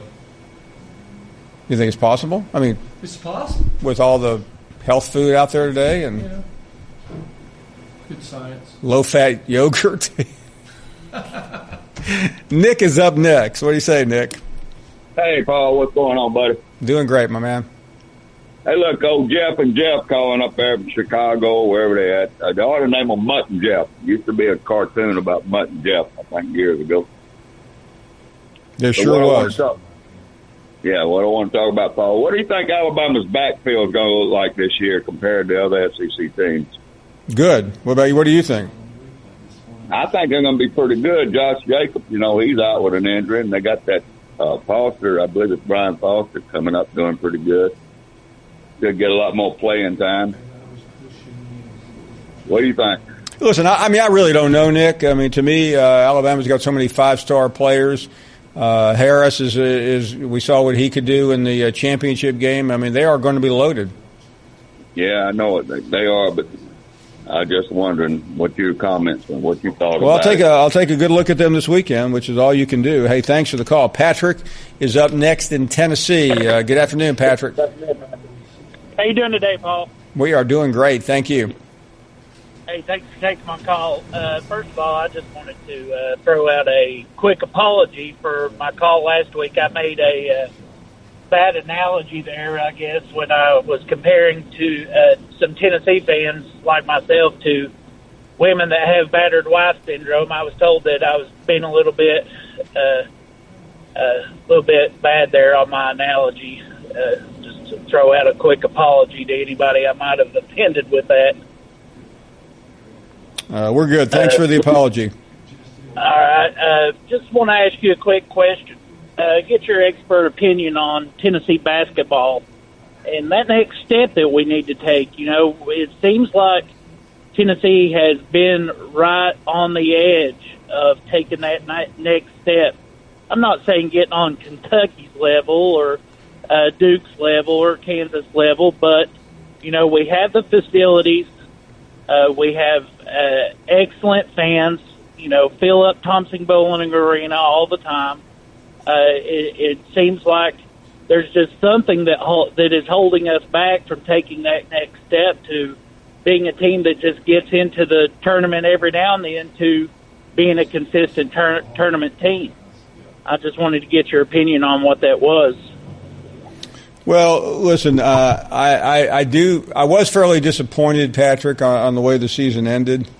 I thought they ended up getting a bad matchup against Loyola. It was a game at that point in the year. Now Loyola went to the Final Four. It was just a little bit hard to maybe take too seriously. But let's remember where this program came from. And I think Rick has done a phenomenal job. But yeah, I think it's time to take the next step. What do you think we have to do to take the next step? In recruiting, we can't. Grant Williams is a great player, but I don't think anybody would claim to be expert enough to know that he was going to come in and do what he's done at Tennessee in 2 years. And, every now and then we'll pick up a really good 4-star like a Josh Richardson or somebody like that. And then every few years get lucky with a 5-star. But to take that next step, we obviously No, you're right. I mean, I think ultimately you need to upgrade. The one thing I do like is it's a real team versus a bunch of players coming and going like we're seeing at some of the top programs. But I understand the frustration. Thank you for the call. We have an hour to go. Look forward to talking to all of you at 855-242-7285. Andy Staples, we'll get to tell you his take on some of the spring games and a look ahead to this huge weekend where there are so many important ones, including Alabama and Georgia. We're back after this. You're listening to the Paul Finebaum Show podcast. Put a little cherry on the top. Thank you for listening to the Paul Finebaum Show podcast. The Paul Finebaum Show airs weekdays on the SEC Network, beginning at 3 Eastern. It was BYOG, bring your own guts. This is the best Do you hear me? of the Paul Finebaum Show podcast.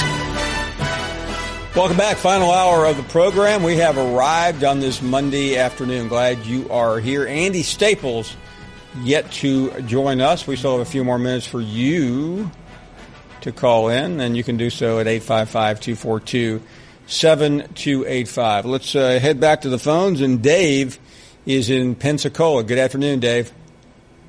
Hey, Paul. My first time ever calling into you. Very avid listener of yours, sir. Thank you so much. Hey, Paul, it's like I've got a good thing because, hey, roll tide, I am on the way. But I have one good thing, well, not a good thing, I'm sorry to say. Our coach, success breeds success. And our man has done that year in, year out. and Nick has done us righteously. And after this year, I can see Nick tiring out after his success, after everybody being promoted from under him, after him promoting them or showing them and promoting them and, exceeding, and which I know that he's proud of. But it's got to burn on him. Don't you think it's got to get to him, don't you think? Well, it's on some level, yes. And like Nick's been around a long time, and I see him going out on top. And good Lord's willing, hopefully that will go on through this year, and hopefully before he burns out next year, Roll Tide is like, yes. Thank you very much. Appreciate the call. Let's go to Raleigh up next in Arkansas. Raleigh, welcome to the program. Hello. Hi there. Yes, I'd like to ask, what does Paul think about the job that Chad Morris is doing at the University of Arkansas? And what is his prediction for our record? Yeah, Raleigh, thanks. Yeah, I like Chad Morris a lot. I think he has a difficult job ahead of him, at least in the short term. I just think there is such a dearth of talent on that football team, and therefore I don't look at this season as being phenomenal. I mean, I looked at the schedule the other day when we were talking. I think it was, who was it, David Basil or someone, and I think 6 wins is possible. I would hasten to predict beyond that. I think 6 would be a good target. Get to a bowl game and try to get some momentum back in this program. But I think Arkansas is going to face a steeper climb than A&M or Florida, just to name 2 SEC schools that made a coaching change last season. Thank you for the call. Do appreciate it. Let's stay with that subject. Scott is in Arkansas. You're on the air. Go right ahead, Scott. Hey, what's going on, Paul? Hi there. Hey, you talked to Austin Allen last week? Yes. And his NFL goals, whatever you want to call them. I'm surprised this kid's not getting a little more attention. He was a really good quarterback. He just didn't have any protection.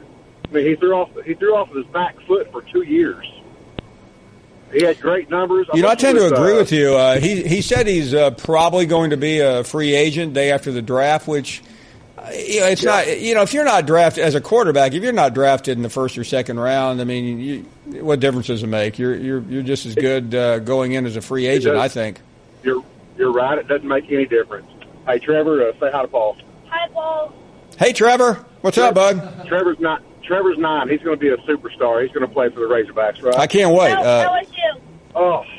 No, hold on a second, Scott. What's going on there? Well, he thinks he's going to play for LSU, but we have a remind.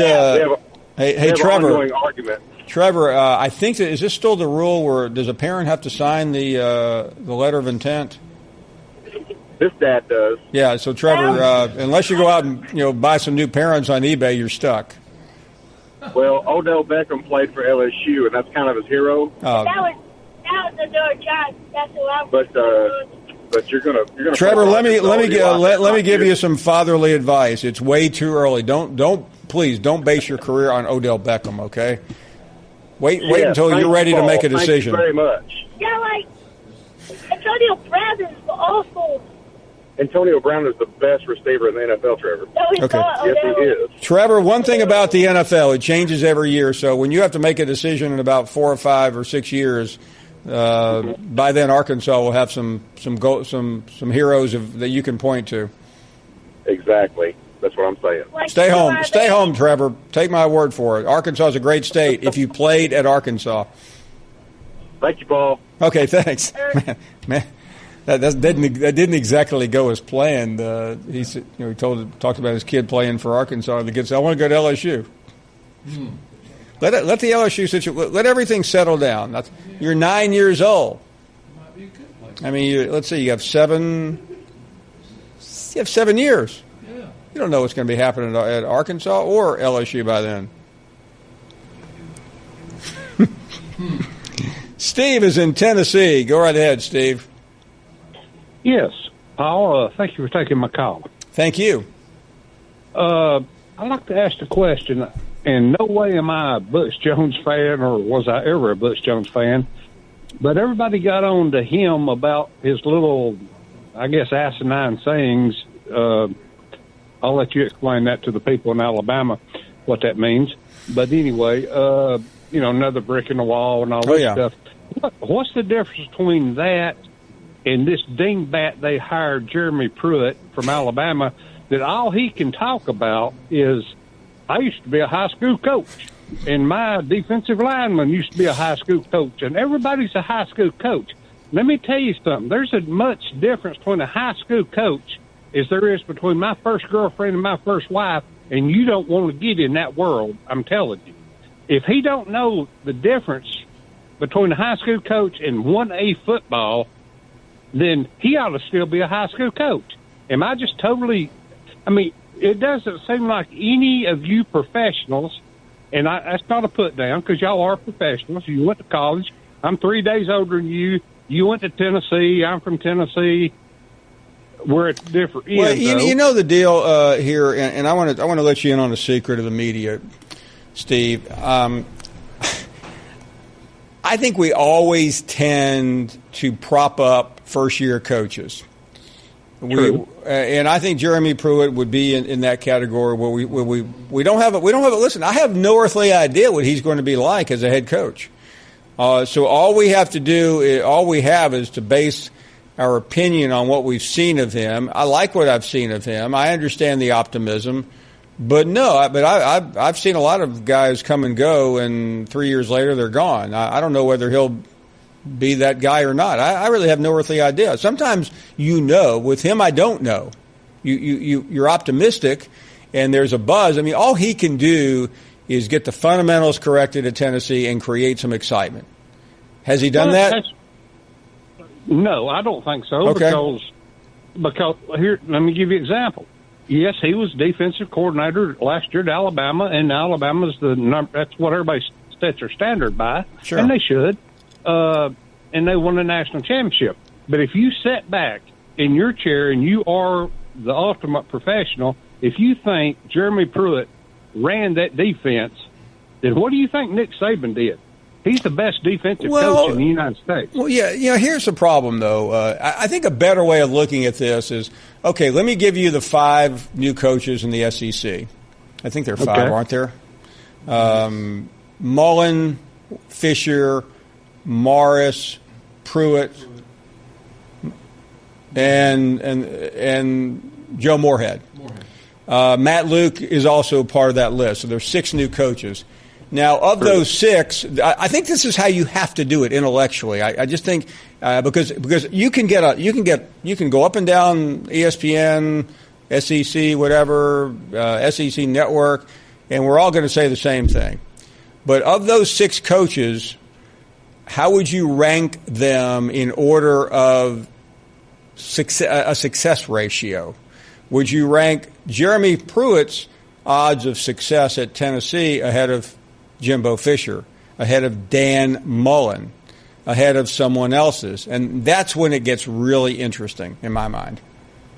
Well, I can see that, but the only one I'd rank him ahead of would be Moorhead, and that's because I don't know anything about Moorhead. Well, I do, and I'm not sure I would, because Moorhead has a pretty good resume as well. But I don't. I mean, Tennessee, he is in a very difficult neighborhood to succeed. I hope he does, but I think you're selling him a little bit short.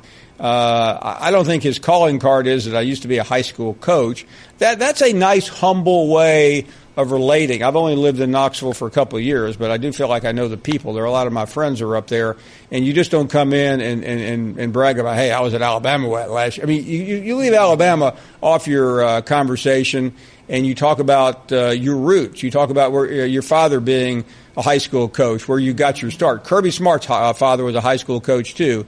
It benefited him well. So I have no problem with what Jeremy Pruitt is saying. The only problem I'll have with him is if he can't win after 3 or 4 years. We'll be right back. More to come. Andy Staples will join us next. You're listening to the Paul Finebaum Show podcast. Welcome back. Andy Staples joining us. Always great to catch up with Andy, who well-known writer, does his own show. Andy, we were talking before you came on about the craziness of college football now, where you have a quarterback battle pretty much on every corner. It doesn't matter where you are. The Clemson situation, Alabama's been hashed out. We saw what happened at Georgia last year. We may see it again this year. What's going on here? It's amazing. I think it's a combination of these quarterbacks playing year-round 7-on-7 and getting a lot of private instruction and coming in ready to play, and then it being a much harder position than it used to be, so therefore much harder to hold on to. Because think about it, in these offenses where you basically want a dual-threat type quarterback, or your quarterback run as part of it, I mean, you're putting so much of the offense on that kid, and it's hard to be good enough to withstand the pressure day after day, month after month, year after year. So you could have a good season like Kelly Bryant and Jalen Hurts did, and then all of a sudden you could lose your job. And I don't think anybody would be surprised if Tua won the job at Alabama, and I don't think anybody would be surprised if Trevor Lawrence or Hunter Johnson won the job at Clemson. No, it is pretty amazing. Well, let me start with you in the place where you live. It's kind of hard to get a handle on that quarterback situation, but you live down there. Tell us what Dan Mullen has meant to that school, and how do you think ultimately it's going to work out? Well, there is a different energy around the program now, and I think one of the ideas that Dan Mullen and Scott Strickland, the AD, had is let's try to make this a little bit fun, because Florida football hasn't been a whole heck of a lot of fun really since the year before Urban Meyer's last year. And I think if you asked Urban Meyer, the 2009 year when they were really good still wasn't a whole heck of a lot of fun. And it just seems like everything's been way too serious. And you saw a spring game on Saturday where Dan Mullen didn't take himself too seriously. The team didn't take itself too seriously. It looked like the fans were having a good time. Now, the question is, does that translate into wins in the fall? We'll have to see. I mean, I think combined with that, they're doing some stuff in the weight room. Their strength program under Jim McElwain was not that great. And I don't ever want to slip into the cliche of, the last strength coach did this and it was like a curves. And the new strength coach, though, he's having them chew iron bars and taking them out to the ocean, and they're dragging boats everywhere and hovercraft. That's not exactly what's going on. But this is a little more modern strength program than what they had before. So they are seeing some gains there. And I think more than anything, the vibe is different, which they need.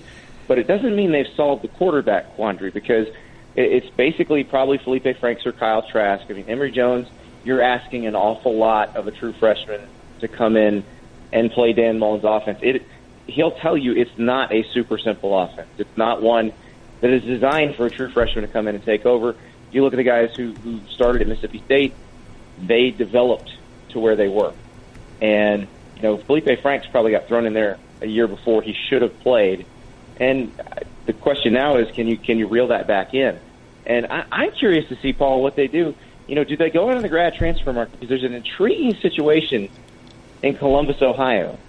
So Joe Burrow and Dwayne Haskins are up for that job of the starting quarterback at Ohio State. We all know that Urban Meyer's offense and Dan Mullen's offense are fairly similar. Joe Burrow is going to graduate in May. Urban Meyer has said he owes Joe Burrow a decision. Now, if you've watched, you're pretty sure Dwayne Haskins has the edge in that competition. So if Joe Burrow suddenly comes available, I wonder if Florida will go after him. I imagine there'll be quite a market for his services, because he might be the best quarterback on the grad transfer market this year.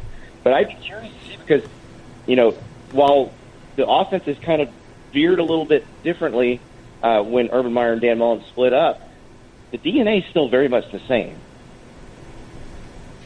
We were talking a minute ago about Clemson, and that's all we're hearing in terms of Trevor Lawrence. Are you hearing the same thing in terms of, we saw a little bit of it, but there's more to a quarterback battle at a major competitor for the national championship than just what we saw in the spring game or see in the spring game? Well, I think that's the thing. The spring game and the way it played out is probably going to give people an idea that the competition's a little different than it is. Kelly Bryant has been doing just fine in that competition. It just so happened that in the spring game, you see Trevor Lawrence throw a 50-yard touchdown pass to T. Higgins, and then you turn around and Kelly Bryant misses 2 wide-open guys on the next series. And because that very limited window is all that we've got to see, we assume, oh, well, that must mean Bryant is fading and Trevor Lawrence is ascendant. Well, there were 14 other practices, and I know Kelly Bryant had a lot of good ones. So I think this is a lot less cut and dry than anybody thinks, and I think Dabo Swinney is a very loyal person, and I think he's going to give Kelly Bryant every chance to keep that job. Before we get to the Hugh Freeze situation, what's the latest? Double secret probation? Yeah. What have you heard on Shea Patterson's availability for Michigan? We'll find out when the NCAA decides. This is kind of in the NCAA's hands. You know, you've had Shea Patterson and Thomas Mars present their case. Ole Miss has presented its version of the story. And, you know, Ole Miss can't block Shea Patterson. They can simply say, hey, we don't agree with his version of the story. And that's what happened. So we'll see what the NCAA decides on that. I think it's an interesting situation because I worry that there's a lot of folks that are fans of Michigan that think, oh, if Shea Patterson is ruled eligible immediately, then this is going to be great. Michigan's going to be awesome. Don't put all that on him because, remember, if Shea Patterson had come back to Ole Miss, he would have been in a very tight competition with Jordan Ta'amu, and he might not have won it. And he's a very good quarterback, but he's also the same quarterback who started against Alabama last year. What did they lose, 66-3? So in the Big Ten East, you're going to face teams that maybe not quite the talent level of Alabama, but Ohio State's awfully close. Penn State's awfully close. Michigan State's really good, and their defense is always good. So if he's eligible to play immediately, I hope they don't decide he's going to be the savior of the program. Because I'm sure their coaches aren't looking at it that way. And I imagine even if he can play immediately, he's not going to be slotted in there as the starter. He's got to beat out Brandon Peters. He's got to beat out Dylan McCaffrey. So that's a little less cut and dried situation than people think. It's not just, oh, he's eligible, he's the starter. It's not that bad. And the other thing is, if he's not eligible, it's not the end of the world for Michigan. Honestly, it doesn't really matter who plays quarterback for them if their offensive line doesn't get better. They've not really been able to establish a run game in the last few years. They've not protected the quarterback very well. They've got Ed Warner now, who is the offensive line coach for some very good Ohio State teams and some very good Notre Dame teams. He hopefully will get them blocking better, and then whoever plays quarterback will benefit from that. Before you go, the story came out earlier, things that everyone has heard for months now, that Hugh Freeze was on his way to Tuscaloosa. It was something mysteriously happened, and the other schools tried to hire him. The report said that the SEC was consulted. There is a bylaw that gives the SEC the right, or it's necessary to consult them on major infractions cases. The bylaw states they don't have the final say, but we all know that Hugh Freeze is not working right now. Your take on this rather bizarre story? I just call it double secret probation. It's the same deal Chip Kelly had to go through when Florida was going after him. He had to kind of make his case to Greg Sankey, and it wasn't like he had to really refresh Greg Sankey on the case because in Chip Kelly's case, Sankey was actually on the committee on infractions for Kelly's Oregon case. So he knew all the deal, how it worked, and so Kelly said, hey, here's what I've done, here's what happened, here's my version of it. And given the fact that Florida offered them the job, you'd think the commissioner gave the blessing. Now, nobody will confirm that, but I don't think Florida would have offered him the job otherwise. With Hugh Freeze, it's double secret probation, basically. That they can't stop these schools from hiring Hugh Freeze, but the question is, are you going to go up against the commissioner and hire him? Is it worth the fight? And what you saw is it's not. Now, I do think Hugh Freeze will get a chance to work again pretty soon because, let's look at what happened. What he ultimately got fired for at Ole Miss was not the NCAA stuff. It was the other stuff. And while that is very hurtful to his family and hurtful to himself, it's not an Art Briles situation. I think it's more akin to what Bobby Petrino was doing at Arkansas and Bobby Petrino's been hired as a head coach twice since then. So I think somebody's going to give Hugh Freeze a chance. Now, the question is, will it be somebody in the SEC? I don't know, because if they're still getting kind of the shake of the head or the high sign, no, don't hire this guy, I don't know how that works. Now, he has a 2-game suspension from the NCAA, but essentially got hit with failure to monitor with that head coach accountability legislation, which says you're supposed to know what your underlings are doing. So I think he can make the case that, look, at the end of 2018, the suspension I was supposed to serve, that's already gone, because if you look, the suspension, you could hire him after November 30th, 2018, and he didn't have to serve a suspension as a head coach. So I think somebody's going to give him a chance. I just don't know if it's going to be in the SEC. Maybe it's an ACC school or a Big 12 school or a school in the American. But the fact of the matter is, when you beat Alabama twice, when your offense gives Nick Saban fits, somebody's going to try to hire you. This is, again, it's not an Art Briles situation. More similar to Bobby Petrino, and Bobby Petrino is gainfully employed last I checked. He sure is. Andy, always great information. We really appreciate it. We'll talk soon. Thanks, Paul. Good stuff. Andy Staples, always chock full. We will take a break. 30 minutes to go, and we'll get back to your calls, including some dating advice. Remember that segment we had a couple of weeks ago with the guy from Florida? We tried to help him. Apparently we did. Stick around. The gory details coming up next. You're listening to the Paul Finebaum Show podcast. You're not worth a kill. I'm a one-trick pony, literally. I show up at kids' parties and act cute. That's pretty much it. So excuse me for being bitter when Geico says not only could we save you money on car insurance, but we do more. Like give you 24/7 access online, over the phone, or even via our award-winning mobile app. Well, ooh la la, aren't they multi-talented? Hey, I said organic carrots. Geico. Expect great savings and a whole lot more. Frank is up next. Frank is calling from Atlanta. How are you, Frank? I'm doing good, Mr. Finebaum. How are yourself? We are doing great. Thank you. Great interview with Andy Staples. I think that the quarterback competition in Alabama is one of the best that's going. I look around the landscape of college football, and Clemson, with the quarterback that they have coming back and the addition of their true freshman, Lawrence, I believe. That is correct, Trevor Lawrence. Yes, sir. And then you look at Georgia with their phenomenal quarterback coming back from a true freshman, his second year. And then Justin Fields coming in. I think that the Tua Tagovailoa and Jalen Hurts competition is just so healthy for the team, and it just breeds competition and just the will to, when you have win your spot on the team, it's your spot, and you have worked as hard as you can to get it, and I think that is just the atmosphere around Alabama and Tuscaloosa. I'll be at the A-Day game this weekend, sir. I'm so looking forward. Wonderful. I know that Tua is not going to be playing in the spring game. Is that right?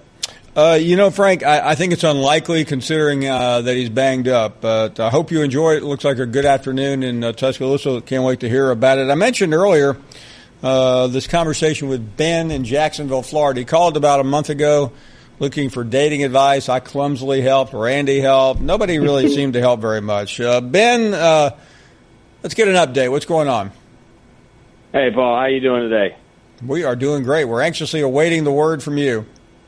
Well, I did take some of your advice, not necessarily all of it, but I did meet someone a week ago, and she's a real nice girl, and she's actually a Georgia fan. Now for those who don't remember, Ben was you're a Tennessee fan? Tennessee fan.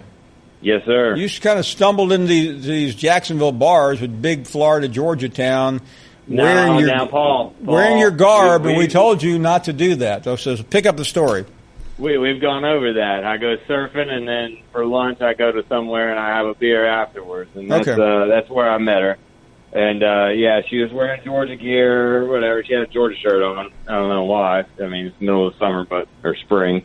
Yeah. But I started talking to her when I did not bring up football not one time, just like you told me not to do, because it is not football season. And that worked out for me, and we went out one time. It was fun. We talked about everything under the sun other than football, and we're going out on another date later on this week. That's good. Repeat. Okay, so is she a big fan or not? Yes, sir, she is. So when she brought up Georgia football, how did you respond? That's great. You guys were looking good. I was pulling for you guys during the national championship. Now, did you tell her you're a Tennessee fan? I have not mentioned Tennessee football not one time, Paul. See, I don't think a Georgia lady is going to be as upset about you being a Tennessee fan. I don't think so either. I think Florida Gator might be. Yeah, I think the rivalry, I mean, Tennessee and Georgia have a good rivalry, but after last year's 42-0 game or whatever it was, I think the Tennessee's not exactly a threat to Georgia at the moment. Yeah, well, there was that 1 year with Josh Dobbs. So yeah, I remember it. I was there. Might be a little hurt feelings there, but probably not. Whatever. But anyway, Paul, I just wanted to tell you that some of the advice that you did give me actually has worked out. Well, listen. So you're going out with her again. Where are you guys going? Tacos, Paul. Taco Lou. So taking her out for some tacos. Yeah, man. She's very much into tacos, as am I, so makes sense. When will that be? I think Sunday. Who has a Sunday date? I do, Paul, because I work 12-hour shifts, and I'm off on weird days, so. Okay.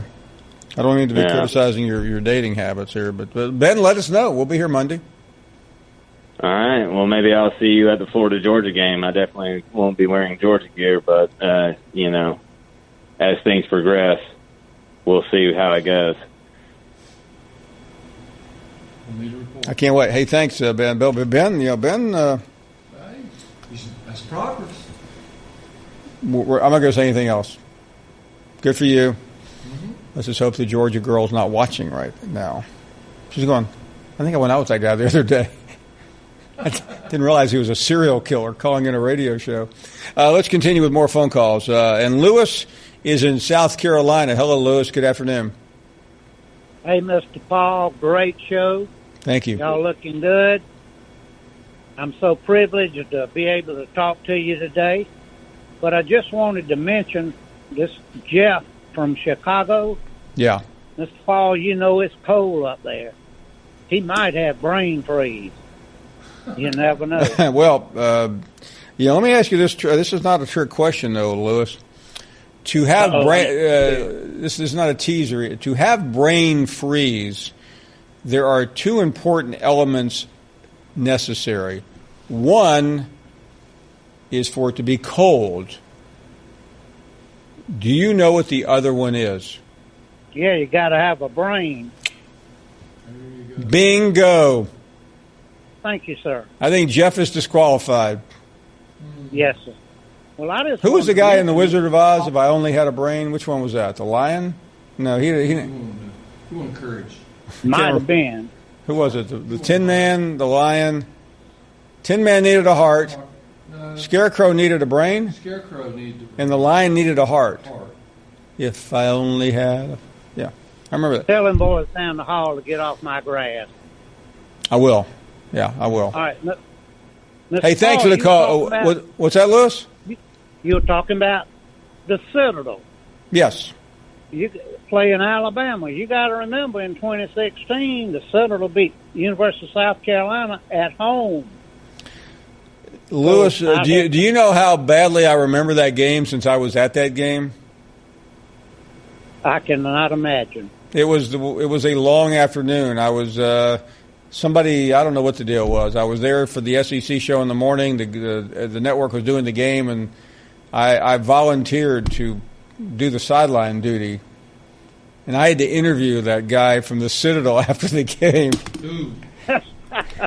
And I didn't realize that he hated me, and I didn't realize until after the fact. A year before, I'd been on ESPN Sports Center or Game Day or some show. I can't remember what it was. And they asked me about the Citadel playing Florida State. I said, what a joke. I said, Florida State shouldn't be playing high school teams. Next year, I'm running after this guy. Hey, Coach, congratulations. He looked at me like, I'm not talking to you. I said, we're live on television here, man. We'll take a short break. Back after that. I remember the game well. You're listening to the Paul Finebaum Show podcast. Pat is in Ohio. Hello, Pat. Hey, great. I've been on hold for 45 minutes, but I guess it's worth the wait. I've been trying for, months. I'm glad you made it. Thank you. Yes, listen, I'm up here in Ohio, and I'm one of the guys that are fortunate enough to remember Coach Saban when he was recruiting at my high school for Ohio State and then Michigan State, and a lot of the staff that he had been with up at Michigan State and some of the coaches were always, taking a look at the kids in northeastern Ohio. Unfortunately, the numbers just aren't there anymore. But the Big Ten seems to be able to hold its own.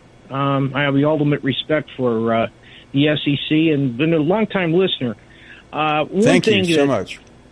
I just need your opinion. I know you've talked about playoffs and this and that and 6 teams and 8 teams and everybody's going back and forth. But I really think that, the Big 12, they have some pretty doggone good teams, but I do think that they need numbers. I think you need more teams involved.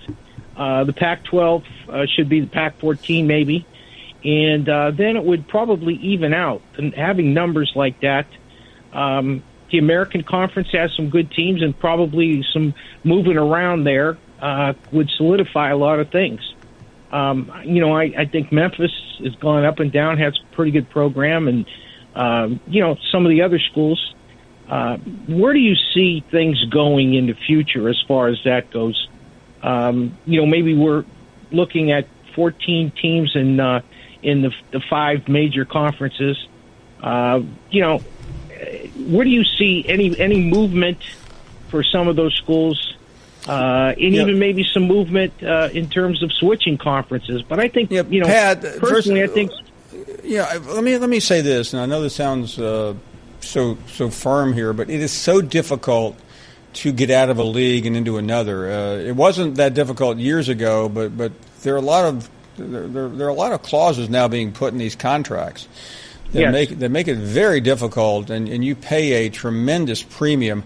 I think we're going to see more expansion in the coming years. It's been really quiet. Usually these things are, not to go into like the Big Bang Theory or something, but they tend to go in waves, and we're in a relatively quiet period right now, but it won't take much to see more consolidation.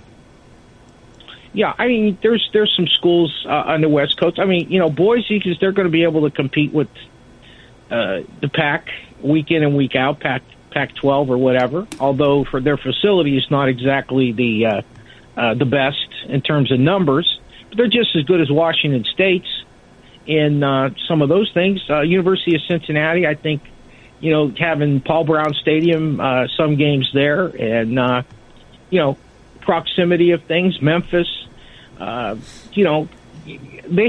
facilities available. But it's like you say, I realize there's escape clauses that are going to cost some big bucks. By the way, I think there's, I think the Big 12 is pretty vulnerable right now. They are the only major league conference without a conference network alignment. The Pac-12 has one. The ACC starts next year. SEC, Big Ten are very successful. And that ultimately could be a factor because there is just so much. I realize I'm talking about ourselves here, but the amount of money that has come from the conference networks into the coffers of the individual schools is just enormous. Yeah, and I think it really helps. People want to say it, but it really helps other sports. It helps them more than anything else. You're absolutely right. Absolutely. the Mississippi State women. Yeah, we just did a promote. I mean, there are so many. The young ladies on that team, the men on the baseball, the other sports that normally don't get the attention. They're on in prime time on major networks that can be seen coast to coast.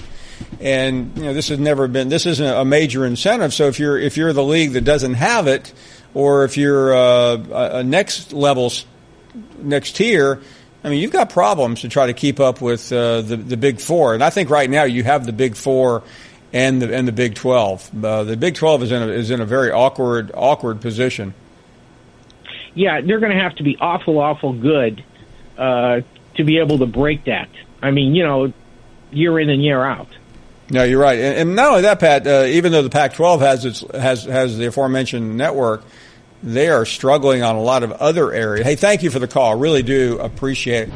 Thank you for listening to the Paul Finebaum Show podcast. The Paul Finebaum Show airs weekdays on the SEC Network, beginning at 3 Eastern.